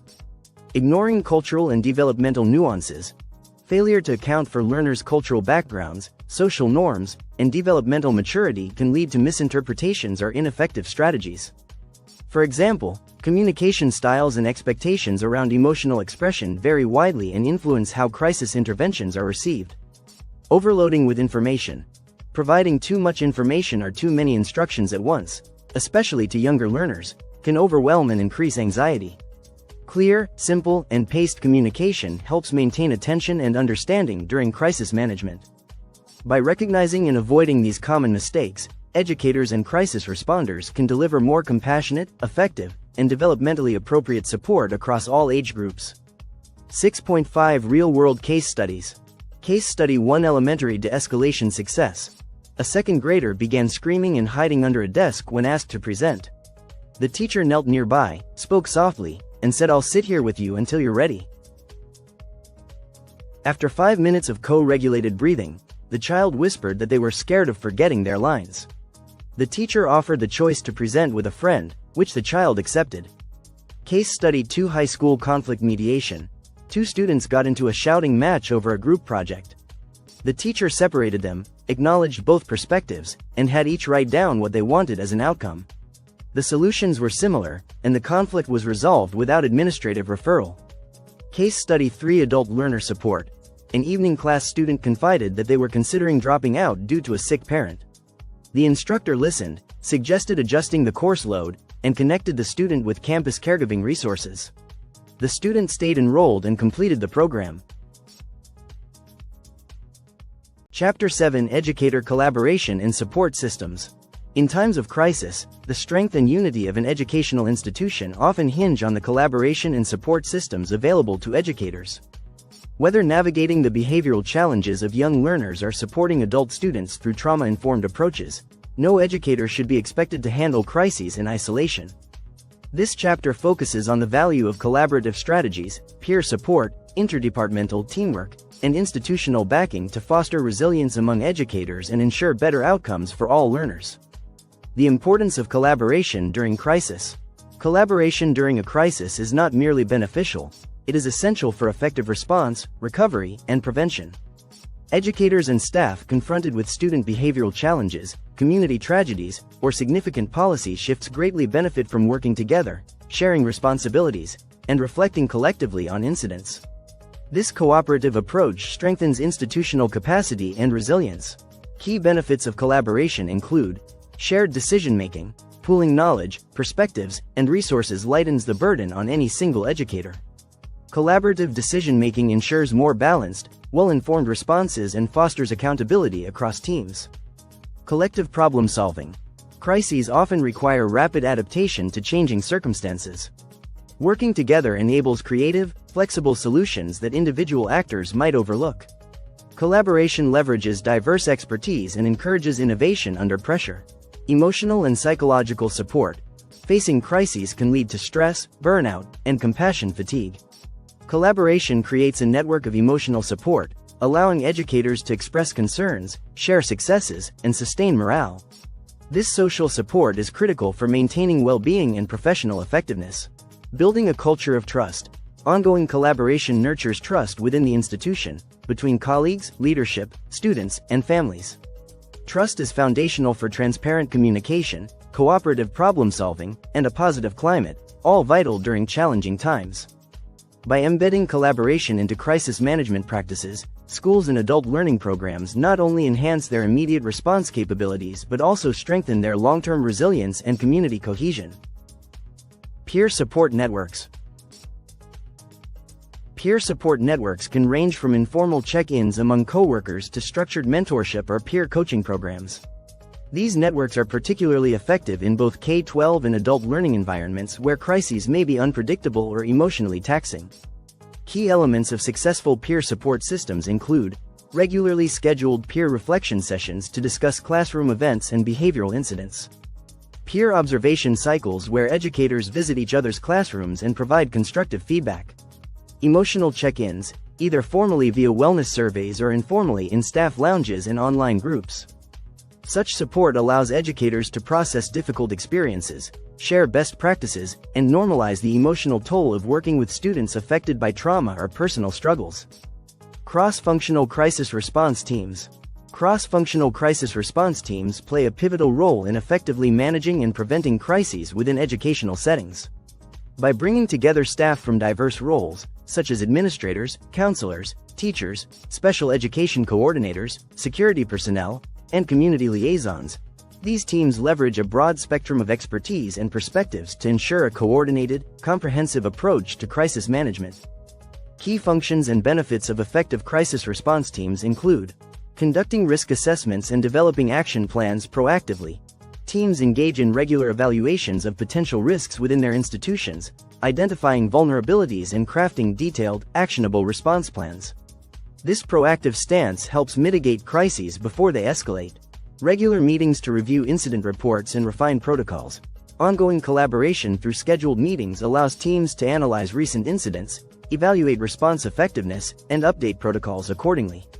This continuous improvement process ensures that practices remain relevant and effective in evolving circumstances. Providing support coverage during staff overload or absences. Crisis response demands can fluctuate, and cross-functional teams offer flexibility by sharing responsibilities and stepping in when specific staff members are overwhelmed or unavailable. This ensures sustained, reliable support for students and staff during critical times. Ensuring consistency in communication and intervention. Unified messaging and coordinated interventions across all stakeholders, educators, families, and external partners, build trust and clarity. Consistency is especially important in complex settings such as multi-campus schools or adult learning environments, where fragmented responses can cause confusion. These teams prevent siloed responses and reinforce the idea that crisis prevention and response is a shared responsibility. Building an inclusive staff culture. Support systems are only as effective as the culture that surrounds them. An inclusive and supportive culture encourages open communication and respects diverse perspectives. Steps to build such a culture include holding inclusive staff meetings where everyone has a voice, not just senior staff. Encouraging cultural competency training, especially in adult education settings where learners may come from marginalized backgrounds. Providing conflict resolution and active listening training for staff, ensuring that feedback is non-punitive and growth-oriented. These practices not only strengthen collaboration but also model the very behaviors that educators are expected to teach students. Technology-enabled collaboration tools. In today's digital era, Collaboration among educators and crisis response teams need not be limited to in-person interactions. Leveraging technology enhances communication, coordination, and emotional support across diverse educational settings, including traditional schools, adult learning centers, and remote or hybrid environments. Key technology tools that facilitate effective collaboration include real-time communication platforms. Tools such as Slack, Microsoft Teams, and Google Chat provide instant messaging capabilities that enable quick information sharing, urgent coordination, and informal check-ins. These platforms support threaded conversations, group channels, and direct messages, making it easier to organize teams and respond promptly during crises. Shared document and file repositories. Collaborative cloud-based platforms like Google Docs, Microsoft OneDrive, or SharePoint allow multiple users to co-create, edit, and maintain essential documents such as crisis response plans, behavioral intervention strategies, and resource lists. This centralization ensures that all team members have access to up-to-date information and can contribute efficiently. Virtual wellness rooms and forums. Recognizing the emotional toll crises place on educators, many institutions establish virtual wellness rooms or online forums where staff can decompress, share experiences, and access peer support. These spaces foster a sense of community and provide mental health resources accessible regardless of physical location. For educators working in adult learning centers, remote classrooms, or geographically dispersed institutions, these technology-enabled tools are vital lifelines. They sustain team cohesion, facilitate continuous professional development, and ensure a unified approach to crisis prevention and management. Leadership's role in supporting collaboration. Leadership is the cornerstone of fostering a culture where collaboration and educator support systems flourish. When school and institutional leaders actively prioritize and model collaborative practices, these values become deeply embedded in the organizational culture, enhancing crisis prevention and response effectiveness. Effective leaders demonstrate their commitment by creating schedules that include collaborative planning time, allocating dedicated time within the school or program calendar for teams to meet, strategize, and reflect ensures that collaboration is not an afterthought but an integral part of daily operations. Modeling transparency and vulnerability. Leaders who openly share their own challenges and participate in peer support activities set a powerful example. This openness encourages trust, reduces stigma around seeking help, and fosters authentic connections among staff. Offering funding and professional development opportunities. Investing in resources such as peer coaching programs, crisis intervention training, and collaborative tools signals organizational commitment. These investments equip educators with the skills and supports needed for effective teamwork and crisis management. Recognizing and rewarding collaborative behavior. Incorporating collaboration into staff evaluations, awards, and recognition programs reinforces its importance. Acknowledging individuals and teams who exemplify cooperative practices motivates sustained engagement and models desired behaviors. Without active leadership buy-in and visible support, even the most well-designed collaborative frameworks risk faltering under operational pressures and competing priorities. Leadership commitment is essential to embed collaboration as a foundational pillar of institutional resilience. Special considerations for adult learning environments. In adult education, the dynamic is different. Learners may be older than instructors, may have their own children, or may carry deeply embedded trauma from work, war, or domestic violence. In these environments, staff collaboration often involves external partners, such as community service organizations or mental health practitioners. Flexibility and adaptability are more critical than rigid protocols. Peer support may require boundaries and confidentiality frameworks, as discussions may involve highly sensitive information. An effective adult learning support system recognizes these nuances and allows for fluid, compassionate, and context-specific approaches. Sustainability of educator support systems. Maintaining effective support systems for educators over the long term is a critical but often overlooked challenge. While initial enthusiasm during or immediately after a crisis can drive engagement, sustaining these structures requires intentional planning, resources, and institutional commitment. Without deliberate efforts, support initiatives risk fading, leaving educators without vital networks when they need them most. Key elements for sustaining educator support systems include dedicated roles or coordinators, assigning specific staff members or teams to oversee support groups, organize regular meetings, and manage communication ensures continuity. These coordinators act as champions who keep momentum alive and address logistical or participation barriers. Institutional policies mandating support structures, embedding support systems into formal policies rather than offering them as optional programs promotes consistent participation and signals organizational commitment. Policies might include scheduled wellness check-ins, mandatory peer support sessions, or integrated mental health resources. Feedback loops from educators. Creating mechanisms for educators to regularly provide input helps tailor support systems to changing needs. Surveys, focus groups, or suggestion platforms enable continuous improvement and demonstrate responsiveness, fostering trust and engagement. Ongoing evaluation of outcomes. Systematic assessment of support initiatives, including participation rates, satisfaction, and impact on well-being or performance, provides evidence of their value. Data-driven evaluations support funding requests, policy advocacy, and refinement of collaborative efforts. By integrating these components, institutions can build resilient support systems that evolve with their educators' needs, promoting sustained well-being, professional growth, and crisis readiness. Embedding collaboration into crisis plans. Developing effective crisis prevention and management protocols requires more than documenting procedures. It demands intentional integration of collaboration at every phase. Embedding teamwork, shared responsibility, and interdisciplinary input into official crisis plans ensures that the human element remains central to response efforts, enhancing both effectiveness and community trust. Key ways to embed collaboration into crisis plans include assigning collaborative teams across the response cycle. Designate cross-functional teams responsible for each stage: prevention, intervention, and postvention.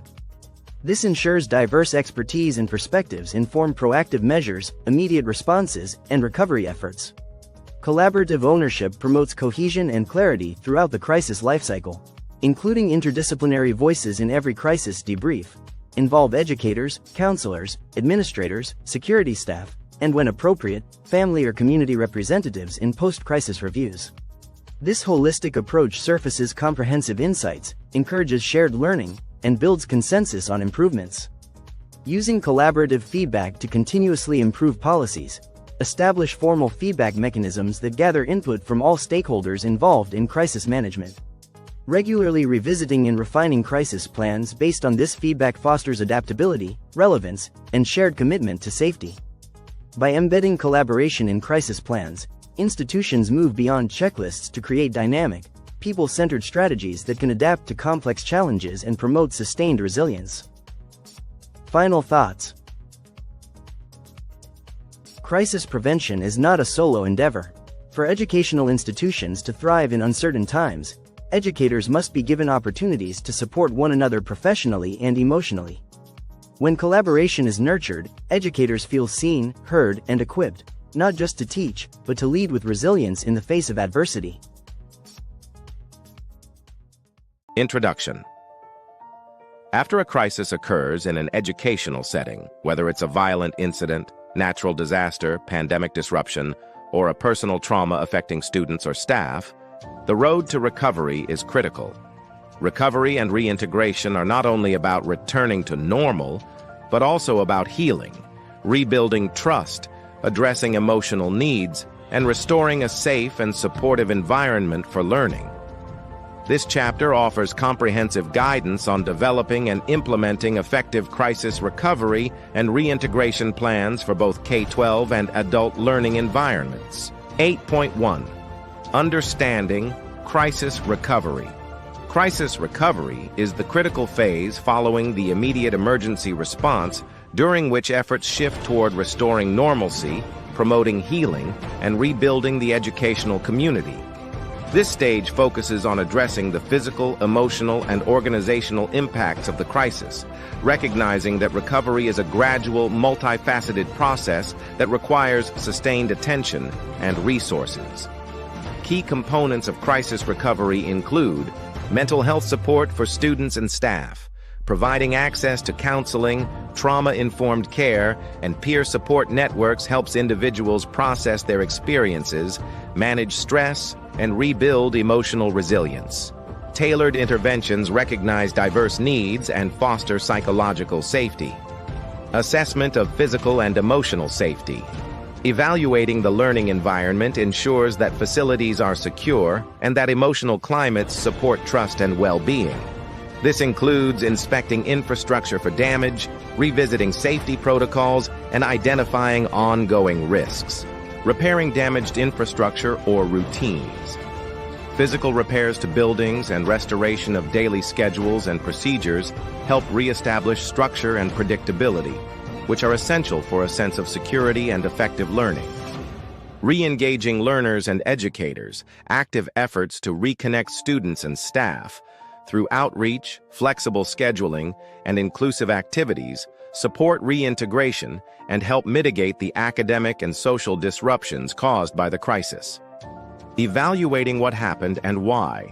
Conducting thorough after-action reviews and data analysis allows institutions to understand the crisis's root causes and response effectiveness.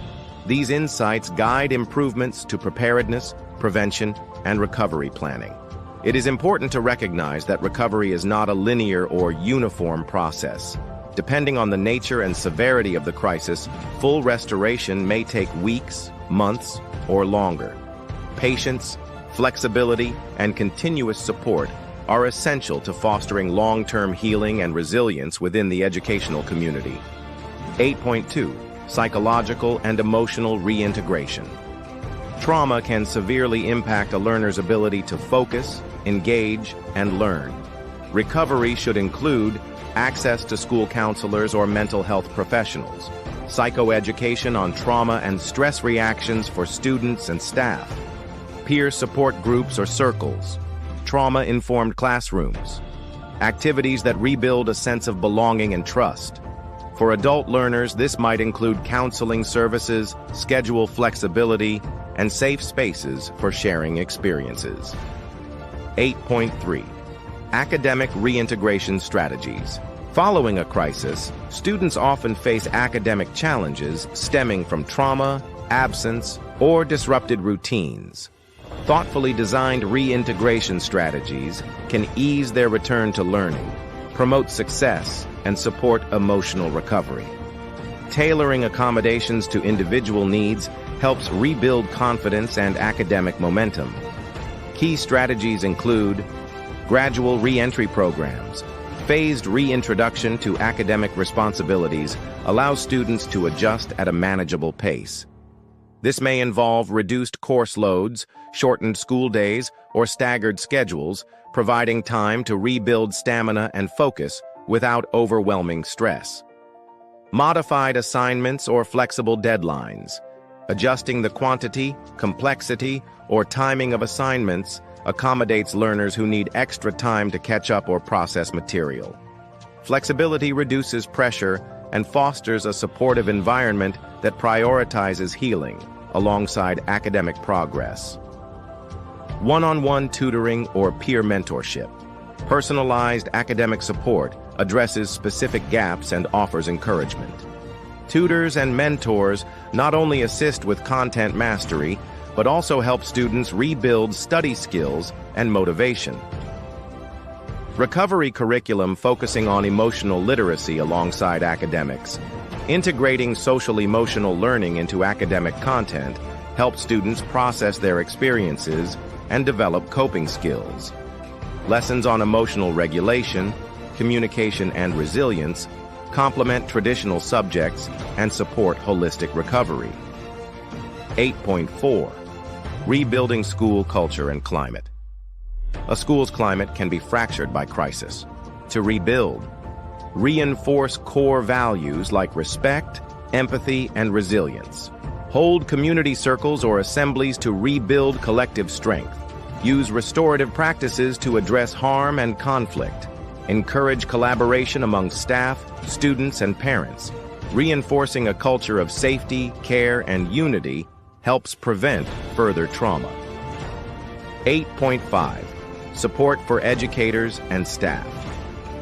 The recovery of educators and school staff is a crucial, yet often under-recognized component of the post-crisis healing process.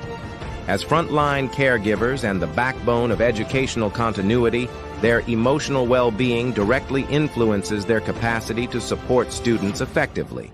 Institutions must prioritize comprehensive support measures to foster staff resilience and professional renewal. Key support strategies include providing mental health days or personal leave.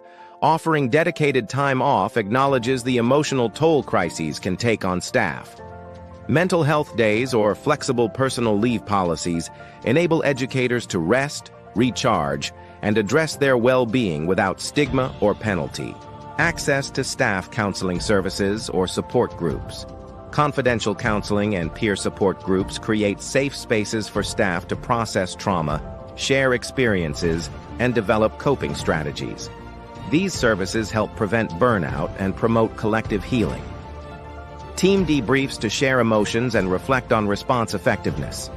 Facilitated group discussions encourage open communication, emotional expression, and collaborative reflection on crisis response. Debriefs strengthen team cohesion, identify lessons learned, and foster a supportive culture.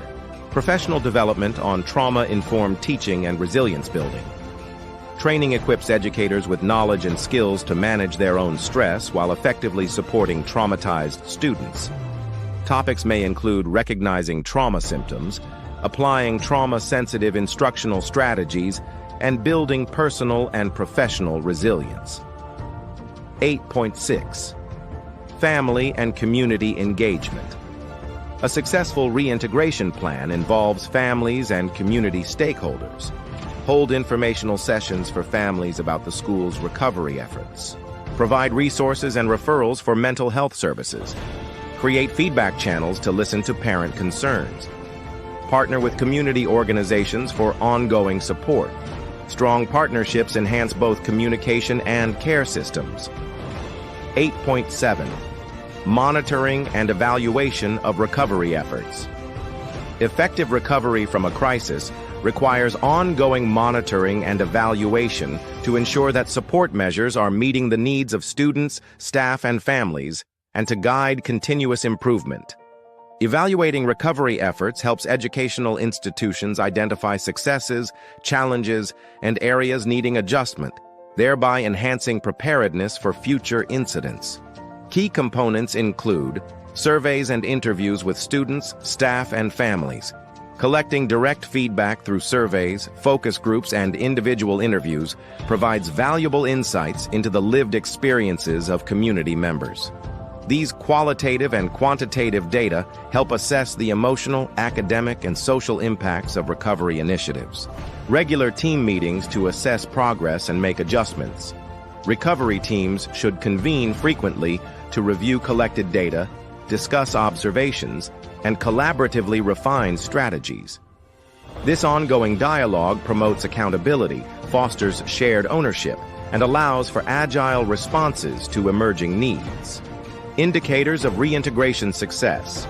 Tracking metrics such as attendance rates, academic engagement, behavioral incidents, and performance outcomes offers measurable evidence of recovery progress. Monitoring these indicators over time helps identify students or staff who may require additional support. 8.8. Special considerations for adult learning environments.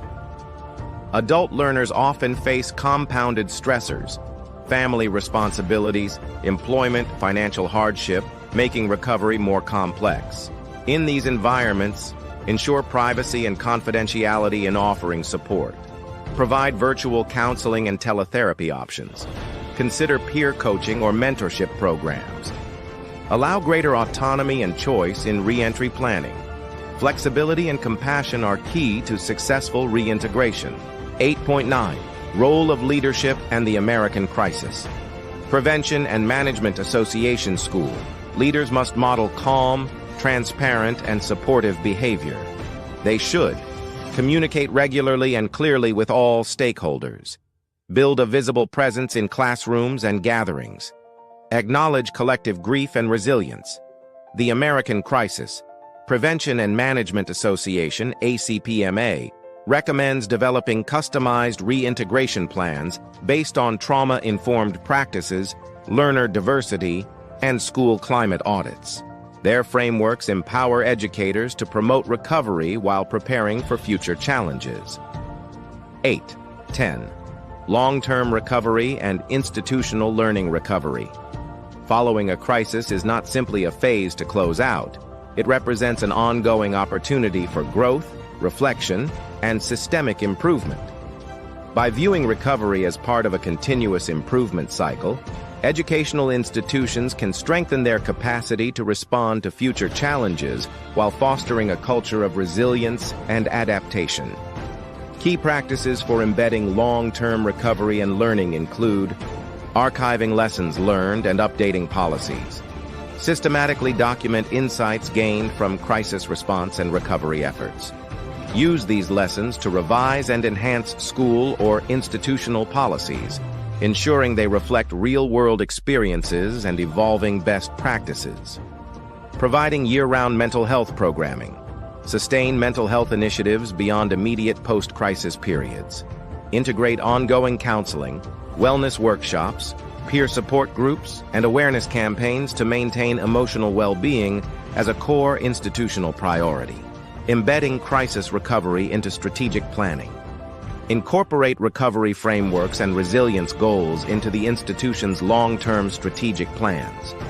This alignment ensures resource allocation, staff training, and program development consistently support crisis preparedness and recovery.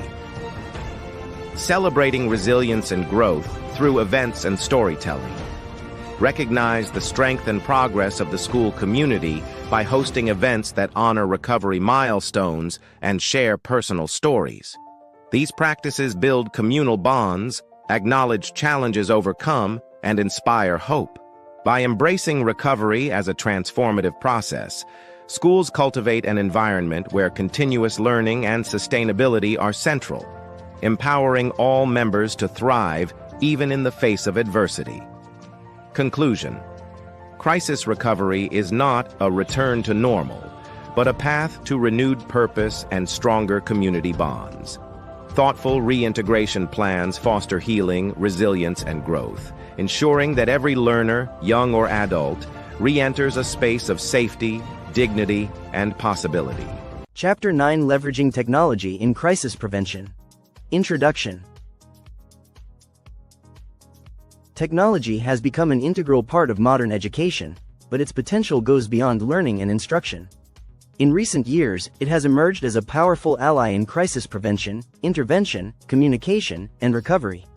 Whether it's using apps to monitor student well-being or employing data analytics to predict potential threats, educators can harness digital tools to create safer, more responsive learning environments. This chapter explores how educators and administrators can strategically use technology to prevent crises, respond to them efficiently, and support reintegration processes for both K-12 students and adult learners. 9.1 Early Detection through Data Analytics.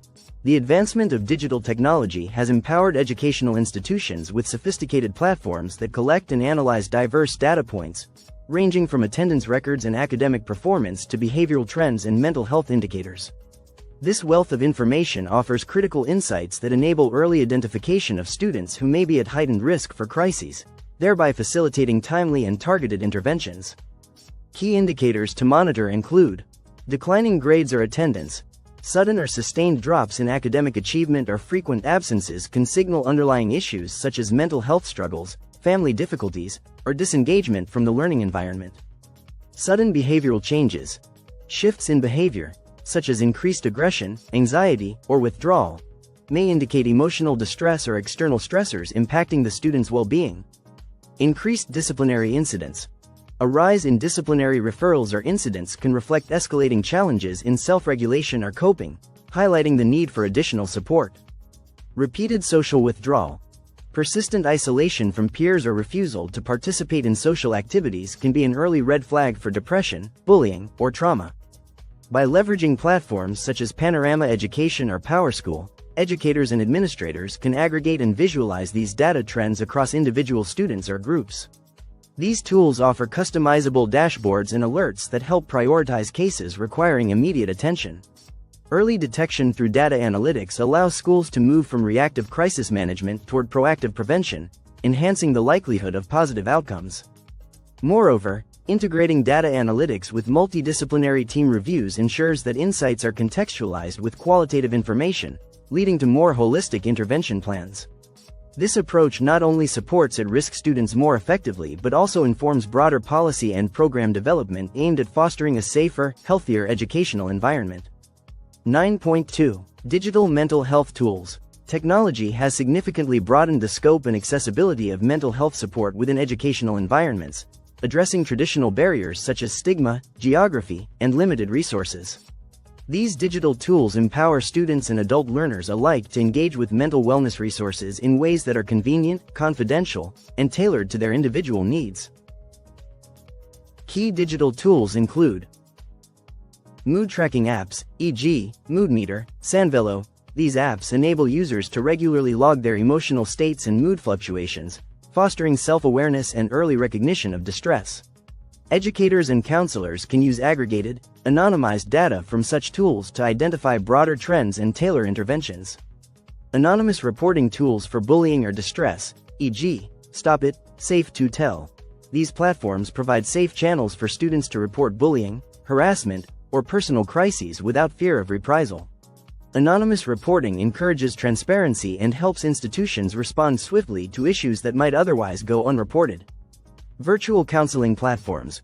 For students in rural or under-resourced areas, virtual counseling offers critical access to licensed mental health professionals through video calls or messaging. This reduces geographic and logistical barriers, ensuring timely support regardless of location. AI-based chatbots offering emotional support and resources. Artificial intelligence chatbots, available 24/7, provide immediate emotional support, coping strategies, and resource referrals. These tools can serve as first-line assistance during moments of distress, guiding users toward further help if needed. For adult learners, whose schedules may be irregular and who may require greater privacy, asynchronous access to teletherapy services, crisis hotlines, and comprehensive mental wellness platforms is essential. These resources allow individuals to seek support on their own terms and timelines, helping to overcome challenges related to time constraints and confidentiality concerns. Integrating digital mental health tools into educational settings complements traditional support systems, expands outreach, and encourages a proactive approach to mental well-being. Institutions should ensure these technologies are user-friendly, culturally sensitive, and supported by appropriate training to maximize their effectiveness. 9.3. Communication and crisis alerts. In crisis situations, the speed and accuracy of communication can be critical to ensuring safety and saving lives. Modern educational institutions are increasingly adopting advanced communication technologies designed to deliver timely, clear, and consistent messages to all stakeholders. Key tools in this domain include mass notification systems, e.g., School Messenger, Remind. These platforms enable rapid dissemination of emergency alerts and important updates to staff, parents, and students via multiple channels such as SMS, email, and phone calls. Their ability to broadcast messages simultaneously ensures that everyone receives vital information without delay.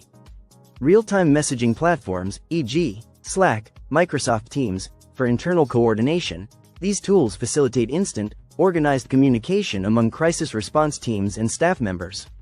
Features such as group chats, file sharing, and video calls help streamline decision-making and resource deployment during emergencies. Geofencing apps.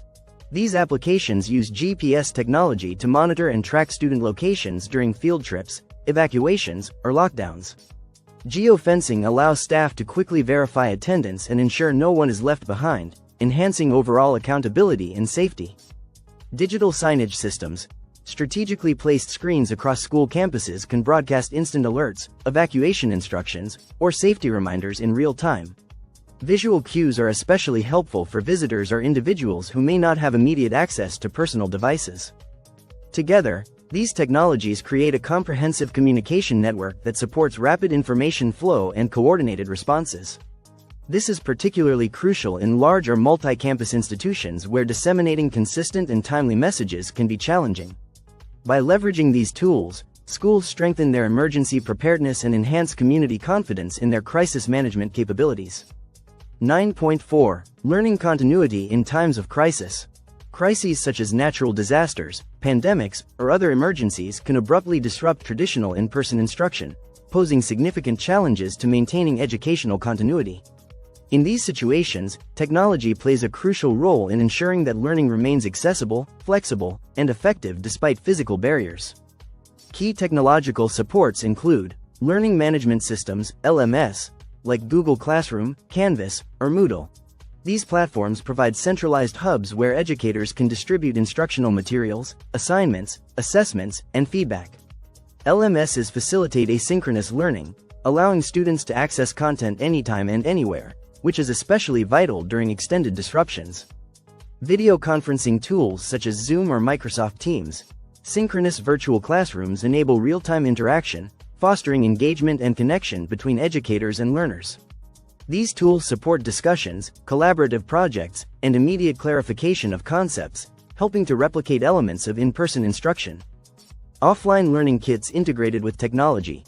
Recognizing that not all learners have reliable internet access, many institutions distribute offline resources such as USB drives loaded with educational content or downloadable video lectures. These kits ensure that students in remote or underserved areas can continue learning without interruption. Mobile-optimized content for adult learners. Adult learners often depend on smartphones rather than traditional computers for their educational needs. Developing mobile-friendly materials and applications enhances accessibility and convenience, supporting their diverse schedules and learning environments.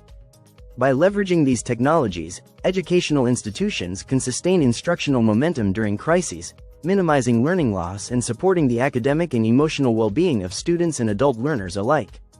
9.5. Social media monitoring for threat detection.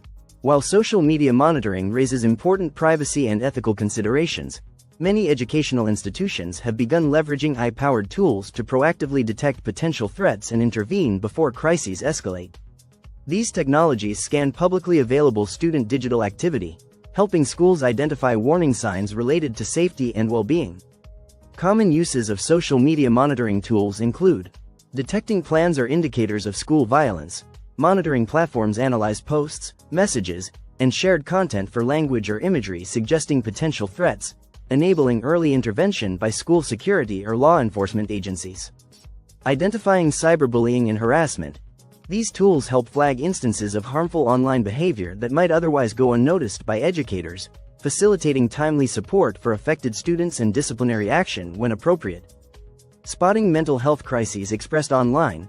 Expressions of distress, suicidal ideation, or self-harm on social media can trigger alerts, prompting schools to connect at-risk students with counseling or mental health services. Platforms such as Bark and Gaggle utilize sophisticated keyword tracking algorithms combined with human review to minimize false positives while ensuring sensitive issues are escalated promptly to designated school personnel. These systems often include reporting dashboards and response protocols that guide administrators through intervention steps. It is critical that schools using social media monitoring balance safety benefits with respect for student privacy rights. Transparency with students and families about the use of these tools, clear policies governing data use, and adherence to legal frameworks help maintain trust and ethical integrity. When implemented thoughtfully, social media monitoring can be a valuable component of a comprehensive crisis prevention strategy, augmenting traditional observation and communication methods. 9.6. Cybersecurity and data protection. As educational institutions increasingly rely on digital technologies to support learning, communication, and crisis prevention, they also become more vulnerable to cyber threats that can disrupt operations and compromise sensitive information. Cybersecurity must be prioritized as a foundational element of any comprehensive crisis prevention plan to safeguard both institutional integrity and the privacy of students, staff, and families. Key measures include: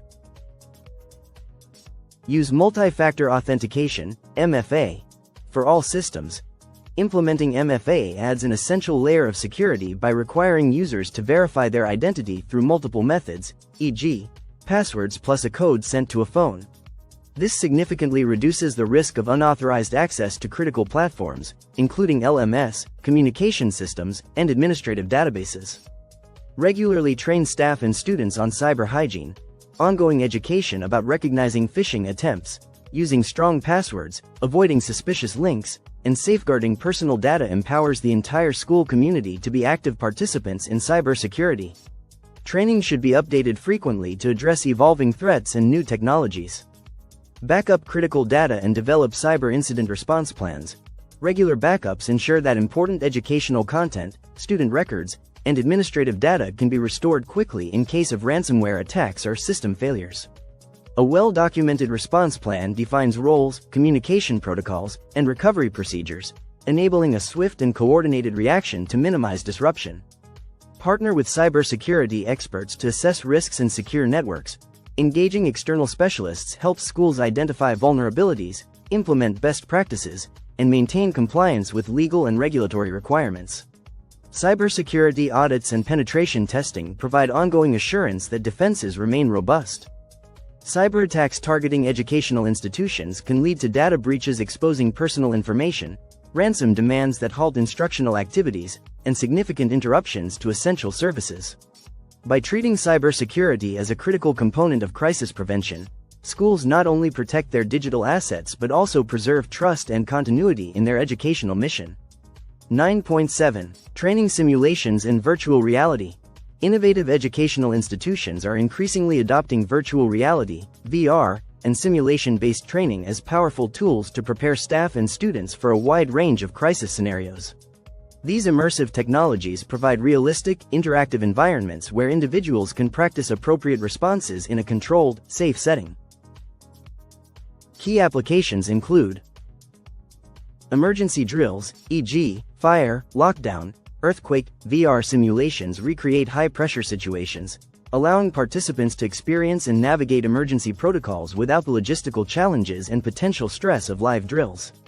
This approach helps reinforce correct behaviors and procedural knowledge while reducing disruption to regular instruction. De-escalation and crisis communication training. Interactive simulations enable staff to practice recognizing early warning signs of conflict or distress and apply effective communication strategies to diffuse tensions. Role-playing within VR enhances empathy and decision-making skills, improving real-world responses. Active shooter simulations for security personnel. VR provides a realistic yet safe platform for security teams to rehearse coordinated responses to violent threats, honing tactical skills and teamwork under simulated stress conditions. Beyond their immersive nature, these tools are particularly beneficial for special needs learners and staff, as they allow individualized pacing and repetition without the unpredictability or trauma that real-life drills might trigger. Additionally, VR-based training can be tailored to reflect the unique architectural and demographic characteristics of a specific institution, increasing relevance and effectiveness. By integrating training simulations in VR into crisis prevention programs, schools and adult learning centers can build greater confidence, muscle memory, and preparedness across their communities, ultimately enhancing safety and resilience. 9.8. Accessible learning platforms for all students. Technology enhances crisis resilience most effectively when it is designed to be inclusive and adaptive, ensuring that all students, regardless of ability, language proficiency, or learning style, can access and benefit from educational content. By prioritizing accessibility, institutions can mitigate the adverse effects of crises and promote equity in education. Key features include screen readers, captioning, and translation tools. These assistive technologies enable students with visual, hearing, or language barriers to fully engage with instructional materials. Screen readers convert text to speech for visually impaired learners, while captioning supports those with hearing impairments. Translation tools help non-native speakers access content in their preferred languages, fostering comprehension and participation. Personalized learning paths. Adaptive platforms assess individual learner strengths and challenges, tailoring content, pace, and activities to meet diverse needs. This personalization helps students stay engaged and progress according to their unique abilities, which is especially important for those whose learning may have been interrupted by crises. Flexible pacing options. Providing students with the ability to learn at their own speed accommodates those affected by crisis-related absences or disruptions. Whether recovering from trauma, managing health issues, or balancing external responsibilities, learners can revisit content, extend deadlines, and catch up without penalty. By integrating these inclusive features, accessible learning platforms reduce barriers and support continuous academic growth even during challenging circumstances. This approach not only bolsters individual resilience but also strengthens the institution's overall capacity to serve a diverse student body equitably. 9.9. Technology for crisis recovery and reintegration. After a crisis, the focus shifts to supporting recovery and reintegration, helping students and staff heal and resume their educational journey with resilience. Technology plays a vital role in facilitating this process by enabling ongoing monitoring, communication, and emotional support tailored to individual needs. Key technological applications include digital feedback tools, e.g., Google Forms, SurveyMonkey. These platforms allow schools to gather confidential information on student well-being, emotional states, and recovery challenges. Regularly collecting this data helps educators identify those needing additional support and adjust recovery strategies accordingly. Reentry dashboards. Integrated digital dashboards track key indicators such as attendance, academic engagement, and utilization of support services during the reintegration phase. By visualizing progress, schools can quickly identify students who may be struggling to re-engage and implement timely interventions. Telehealth platforms for ongoing therapy or support check-ins. Virtual counseling services provide accessible, flexible options for students and staff to continue receiving mental health care during recovery. Telehealth helps overcome logistical barriers and supports consistent emotional care, which is critical for long-term healing. Digital storytelling and journaling tools. Encouraging students to express their experiences and emotions through digital media, such as video diaries, blogs, or interactive journals, can aid in processing trauma and fostering resilience. These creative outlets promote reflection and provide educators with insights into student recovery journeys. By leveraging these technologies, educational institutions create a structured, supportive environment for crisis recovery and reintegration. This tech-enabled approach ensures that healing is monitored, individualized, and sustained, ultimately helping learners and staff return to a sense of normalcy and safety. 10. Ethical and privacy considerations. While the benefits of using technology are many, schools must address privacy and ethical concerns, especially around student surveillance and data collection, consent for mental health screenings, equity of access for marginalized students, responsible use of AI in crisis prediction, transparent communication, data privacy policies, and stakeholder engagement are essential for responsible implementation.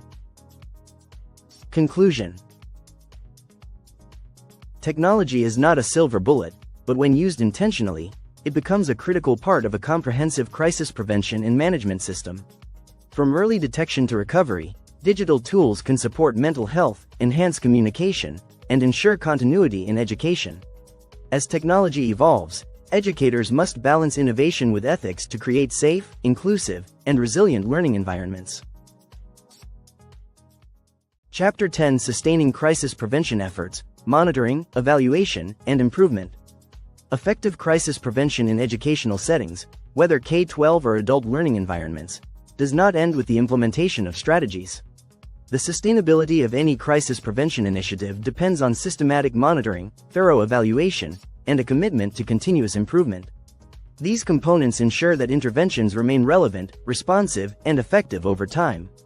Without ongoing assessment, even well-designed strategies can become outdated or misaligned with evolving student needs and institutional dynamics. This chapter offers comprehensive guidance on how to embed monitoring tools, evaluate outcomes using data-driven approaches, and cultivate a culture of reflection and adaptation. It also emphasizes the importance of involving all stakeholders, including educators, support staff, students, and families, in the improvement cycle to foster shared ownership and accountability. By institutionalizing these practices, educational environments can create resilient systems that proactively address potential crises and promote long-term well-being for all members of the school community. 10.1. The importance of sustainability in crisis prevention. Crisis prevention is not a one-time effort. Schools and adult learning institutions must integrate evaluation and feedback loops into their everyday culture. Without sustainability measures, even the most well-crafted intervention plans can become outdated, irrelevant, or ineffective over time. Long-term success in crisis prevention relies on intentional, ongoing assessment and the willingness to adapt based on real-time data and community feedback. 10.2. Setting clear and measurable goals. Sustainable efforts begin with clear, intentional objectives that guide both short-term actions and long-term planning. Without defined targets, it becomes difficult to measure progress or evaluate the effectiveness of crisis prevention strategies. Establishing clear and measurable goals allows institutions to focus their resources, align staff efforts, and maintain accountability over time. Your institution should identify what success looks like in crisis prevention. This may include creating a safer physical environment, enhancing emotional support systems, or fostering a culture of mutual respect and inclusivity. Defining success provides a vision that unites stakeholders around a common purpose. Establish key performance indicators, KPIs, such as reduced behavioral incidents, improved student engagement, and decreased absenteeism. Other KPIs might include increased reporting of concerns, quicker resolution times, or improved perceptions of school safety in climate surveys. These indicators provide tangible benchmarks to track progress and evaluate the impact of implemented strategies. Ensure adaptability for both K-12 and adult learners. While the core goals may be consistent, the metrics and approaches must reflect the unique needs of each population. For example, engagement strategies for high school students might focus on extracurricular participation, while for adult learners, indicators could include retention rates or participation in conflict resolution workshops. By grounding your crisis prevention efforts in specific, measurable outcomes, institutions can more easily identify what's working, what needs adjustment, and where to invest future efforts to maintain momentum. Book example: in an adult learning context, increased learner retention, or reduction in escalated behavioral interventions, might be valuable KPIs. 10.3. Developing a monitoring framework. Monitoring involves the ongoing collection, analysis, and interpretation of data to ensure that crisis prevention strategies are not only being implemented as intended but are also having the desired impact. A well-structured monitoring framework provides real-time insights, promotes accountability, and supports data-informed decision-making that sustains progress over time. To develop an effective monitoring system, use tools like incident tracking software, surveys, and regular staff reflections. Digital platforms can streamline data collection and generate visual dashboards, while surveys, administered to students, staff, and families, can provide valuable feedback on perceptions of safety and well-being. Facilitated staff reflections and team debriefings also uncover hidden patterns and implementation gaps. Monitor both quantitative and qualitative data. Quantitative metrics such as the number of disciplinary actions, emergency drills conducted, or student attendance provide measurable benchmarks. Equally important, qualitative data, such as narratives from students, staff insights, or focus group feedback, adds context and captures the emotional and relational dynamics of the school climate. Establish regular reporting intervals, e.g., monthly, quarterly, annually, to review data, adjust practices, and celebrate progress. Frequent reviews ensure responsiveness, while long-term trends help identify systemic challenges or successes. The U.S. Department of Education offers valuable tools and resources for monitoring school climate and safety. Notably, the EdSchool Climate Surveys (EDSCLS) system enables schools to collect data on engagement, safety, and environment across multiple stakeholders. These tools can be accessed here: https://safesupportivelearning.ed.gov/edschools. Integrating such frameworks into daily routines transforms monitoring from a compliance activity into a powerful driver of continuous improvement and sustainability in crisis prevention efforts. 10.4. Conducting formal evaluations. While monitoring provides continuous feedback on day-to-day implementation, formal evaluations are structured, periodic assessments that delve deeper into the effectiveness, efficiency, and outcomes of crisis prevention strategies. These evaluations help institutions determine whether their efforts are producing the intended results and offer critical insights for refining future actions. Types of evaluations include formative evaluations. These are conducted during program implementation to assess progress and make timely adjustments. Formative evaluations are particularly useful for identifying initial challenges, adjusting strategies, and ensuring that interventions remain aligned with goals. For example, if early data shows that a restorative practices program isn't reducing behavioral incidents, facilitators can tweak the training approach mid-year. Summative evaluations.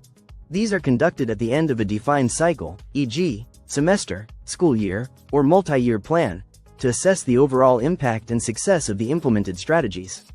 Summative evaluations answer questions like: did the program achieve its stated objectives? What measurable improvements occurred? Should the program be continued, expanded, or redesigned? Light bulb tip: where possible, include external evaluators, such as educational consultants, university researchers, or third-party agencies, to ensure objectivity and bring a fresh perspective. External evaluators can help uncover blind spots, validate findings, and offer evidence-based recommendations that may not emerge from internal reviews alone. Formal evaluations not only validate the effectiveness of your crisis prevention initiatives but also build credibility, inform future planning, and support data-driven decision-making at all levels of the institution. Learn more about program evaluation in education here. Link https://www.cdc.gov/evaluation/.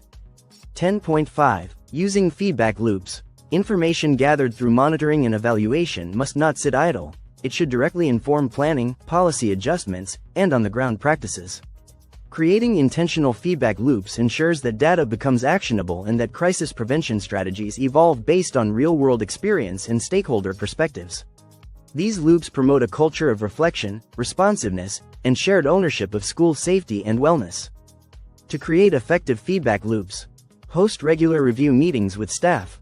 These can be monthly or quarterly sessions where educators, counselors, and administrators analyze data trends, discuss challenges, and propose strategy adjustments. Encouraging open dialogue helps surface practical insights and fosters collaboration in problem-solving. Incorporate student and adult learner input through focus groups, suggestion boxes, or digital surveys. Learners are the ones directly impacted by policies and interventions, so their voices are essential.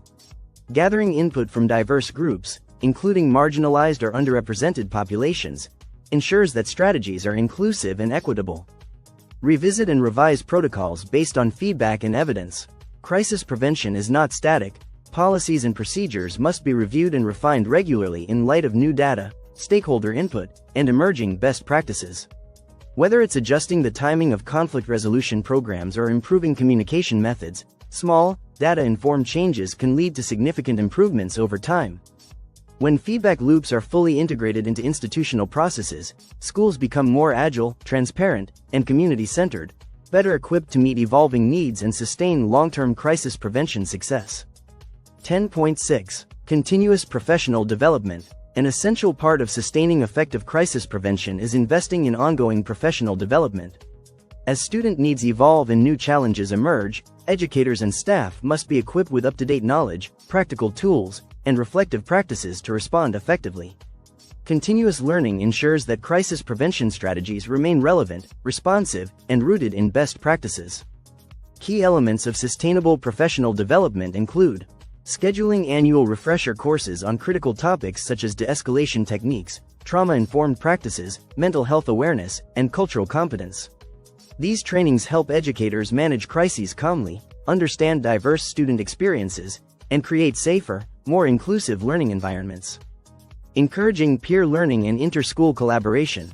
Professional learning communities, PLCs, cross-institutional workshops, and educator networks allow staff to share experiences, challenges, and solutions. Learning from peers not only builds practical skills but also reinforces a collective commitment to school safety and student well-being. Following recommended certification standards, the American Crisis Prevention and Management Association, ACPMA, emphasizes the importance of yearly certification updates for all educators involved in crisis prevention and response because this is a federal requirement. These federally mandated certifications ensure that staff maintain competence in evidence-based methods and are prepared to handle complex situations with confidence and consistency. Professional development is not a checkbox, it's a continuous process that fuels sustainability, reinforces a culture of preparedness, and empowers staff to be proactive leaders in promoting safe and supportive educational spaces. 10.7 Institutionalizing crisis prevention practices. To embed crisis prevention deeply into your institution's DNA and ensure it becomes a sustained priority rather than a temporary initiative, deliberate structural integration is essential. This means aligning all aspects of the organization, from policy frameworks to everyday operations, with the principles of crisis prevention. Key strategies include: align your practices with school, district policies or adult learning program standards. Integrate crisis prevention goals explicitly within existing institutional policies, strategic plans, and compliance standards. This alignment reinforces the legitimacy of crisis prevention as a core objective and ensures all stakeholders are accountable to shared expectations. For example, school safety plans, behavioral guidelines, and instructional frameworks should explicitly incorporate prevention strategies, trauma-informed care principles, and proactive support systems. Include crisis prevention expectations in staff job descriptions, evaluations, and handbooks. Embed crisis prevention responsibilities into formal personnel documents. Job descriptions should clearly articulate expectations around maintaining a safe and supportive environment, recognizing early warning signs of crises, and effectively applying de-escalation techniques. Performance evaluations should assess competencies in these areas to encourage continuous professional growth. Additionally, staff handbooks and codes of conduct should highlight crisis prevention as a collective responsibility, fostering a culture where safety and well-being are everyone's concern. Allocate budgetary resources for mental health support, training, and safety technology. Institutionalizing crisis prevention requires sustainable investment. Budget allocations must prioritize access to qualified mental health professionals, ongoing staff training on trauma-informed practices, and updated safety technologies such as surveillance systems, communication tools, and secure access controls. Funding should also support preventive programs such as social-emotional learning curricula, peer support networks, and community partnerships that enhance protective factors and resilience. Develop a multidisciplinary crisis prevention committee or team. Establish a dedicated group of diverse stakeholders, including educators, counselors, administrators, security personnel, and community representatives, to oversee crisis prevention initiatives. This team facilitates coordinated planning, monitors implementation progress, and ensures continuous improvement. Their diverse perspectives help tailor prevention practices to the unique needs of the institution and its learners. Institutionalize data-driven decision-making. Regularly collect and analyze data related to behavioral incidents, near misses, and well-being indicators. Use these insights to refine prevention strategies, identify emerging risks, and allocate resources more effectively. Embedding data use into routine institutional processes promotes transparency and accountability. Foster ongoing communication and community engagement. Make crisis prevention a visible priority through regular updates, workshops, and forums involving staff, students, learners, and families. Transparent communication cultivates trust, encourages collaborative problem-solving, and reinforces a shared commitment to safety and wellness. By embedding crisis prevention within institutional structures, policies, and culture, organizations move beyond reactive approaches to create an environment where crises are less likely to occur and all community members feel secure and supported. 10.8. Leveraging technology for sustainability. Incorporating technology strategically can significantly enhance the sustainability of crisis prevention efforts by streamlining monitoring, evaluation, and communication processes. Digital tools not only improve efficiency but also enable real-time data collection and analysis, empowering institutions to respond proactively and refine strategies continuously. Key approaches include: use learning management systems, LMS, to track behavioral trends. Many LMS platforms offer features beyond academic tracking, including modules to record and monitor student or learner behavior, attendance, and participation. By integrating behavioral data within the LMS, educators and administrators can identify emerging patterns, early warning signs, or areas needing intervention. For adult learning environments, LMS can help track engagement and flag learners who might benefit from additional support, enabling timely outreach.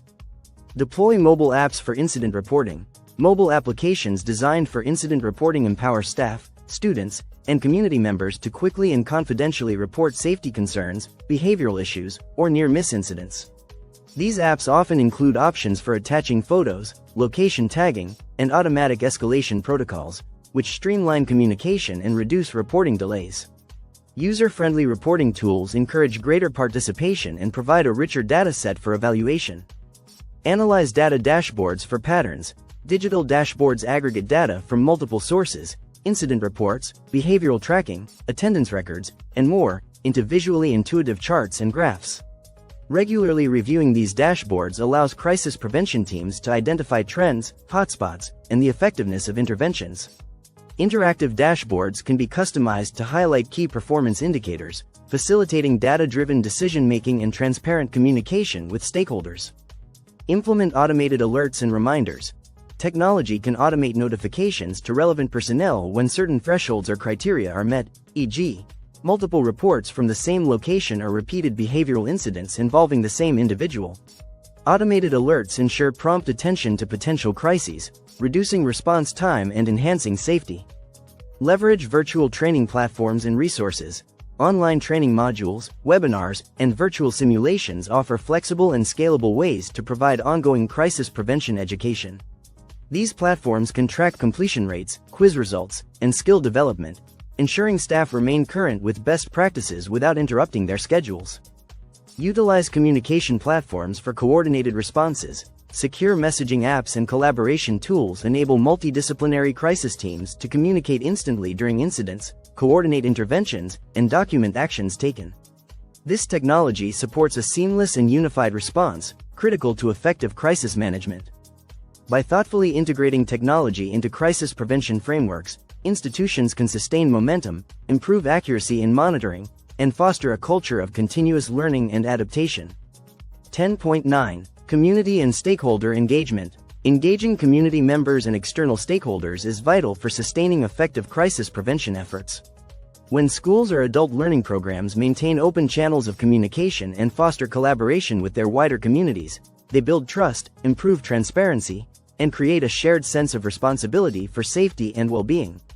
Key strategies include: share evaluation findings with parents, adult learners, and the community.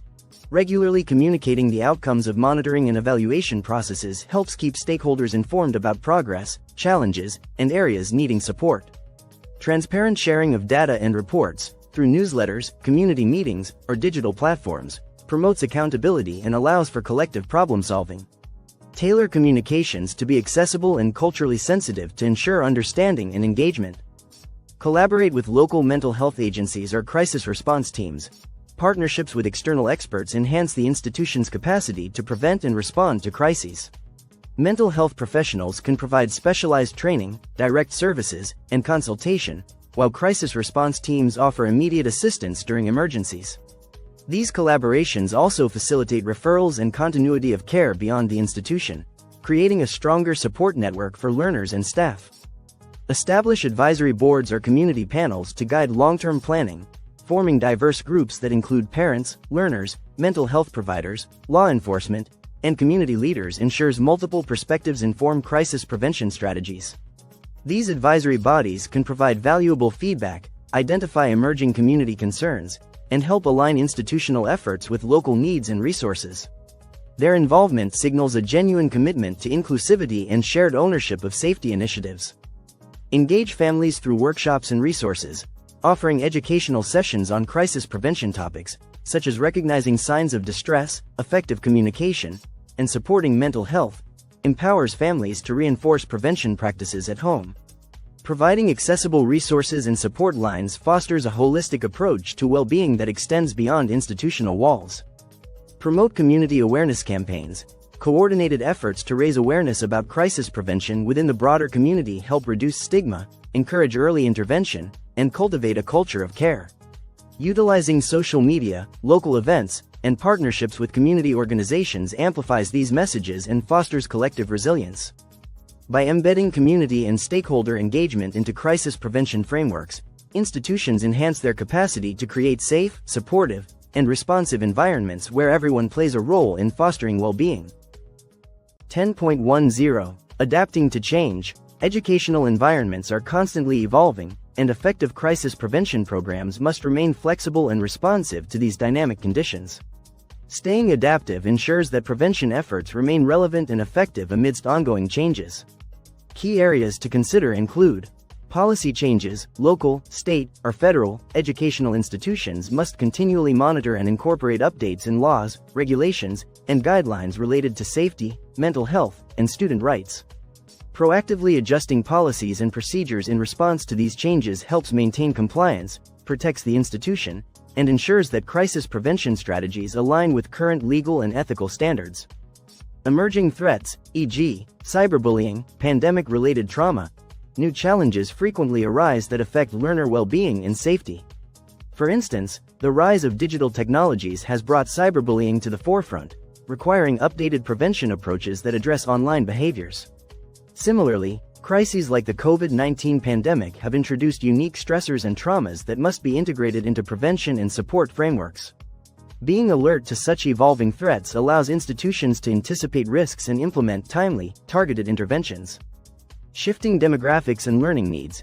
Changes in student or learner populations, including variations in cultural backgrounds, language proficiency, socioeconomic status, and special education needs, require tailored prevention strategies that are inclusive and equitable. Recognizing and responding to these shifts fosters a supportive environment where all individuals feel valued and protected. Continuous feedback and environmental scanning. Maintaining open channels for feedback from staff, learners, families, and community partners enables early identification of emerging issues or concerns. Regular environmental scanning, including reviewing research and best practices, supports ongoing refinement and innovation in crisis prevention efforts. By embracing flexibility and responsiveness, educational institutions can sustain effective crisis prevention practices that meet the needs of their evolving communities, ultimately promoting safer, healthier learning environments. Conclusion. A crisis prevention plan is only as effective as its ability to adapt and grow. Through consistent monitoring, evaluation, and improvement, educators can protect and nurture learning environments, whether for children or adults, ensuring resilience against crises both foreseeable and unexpected. Checkmark key takeaways. Use KPIs and evaluation tools to measure impact. Establish data-informed feedback loops. Commit to continuous training and professional development. Align prevention strategies with institutional policies. Leverage technology and community partnerships. Conclusion. Crisis prevention in educational settings is not a one-time event, nor is it the sole responsibility of any single individual. It is a shared, evolving process that must be embedded into the daily operations, culture, and vision of every educational institution, whether serving children in primary schools or adults in lifelong learning programs.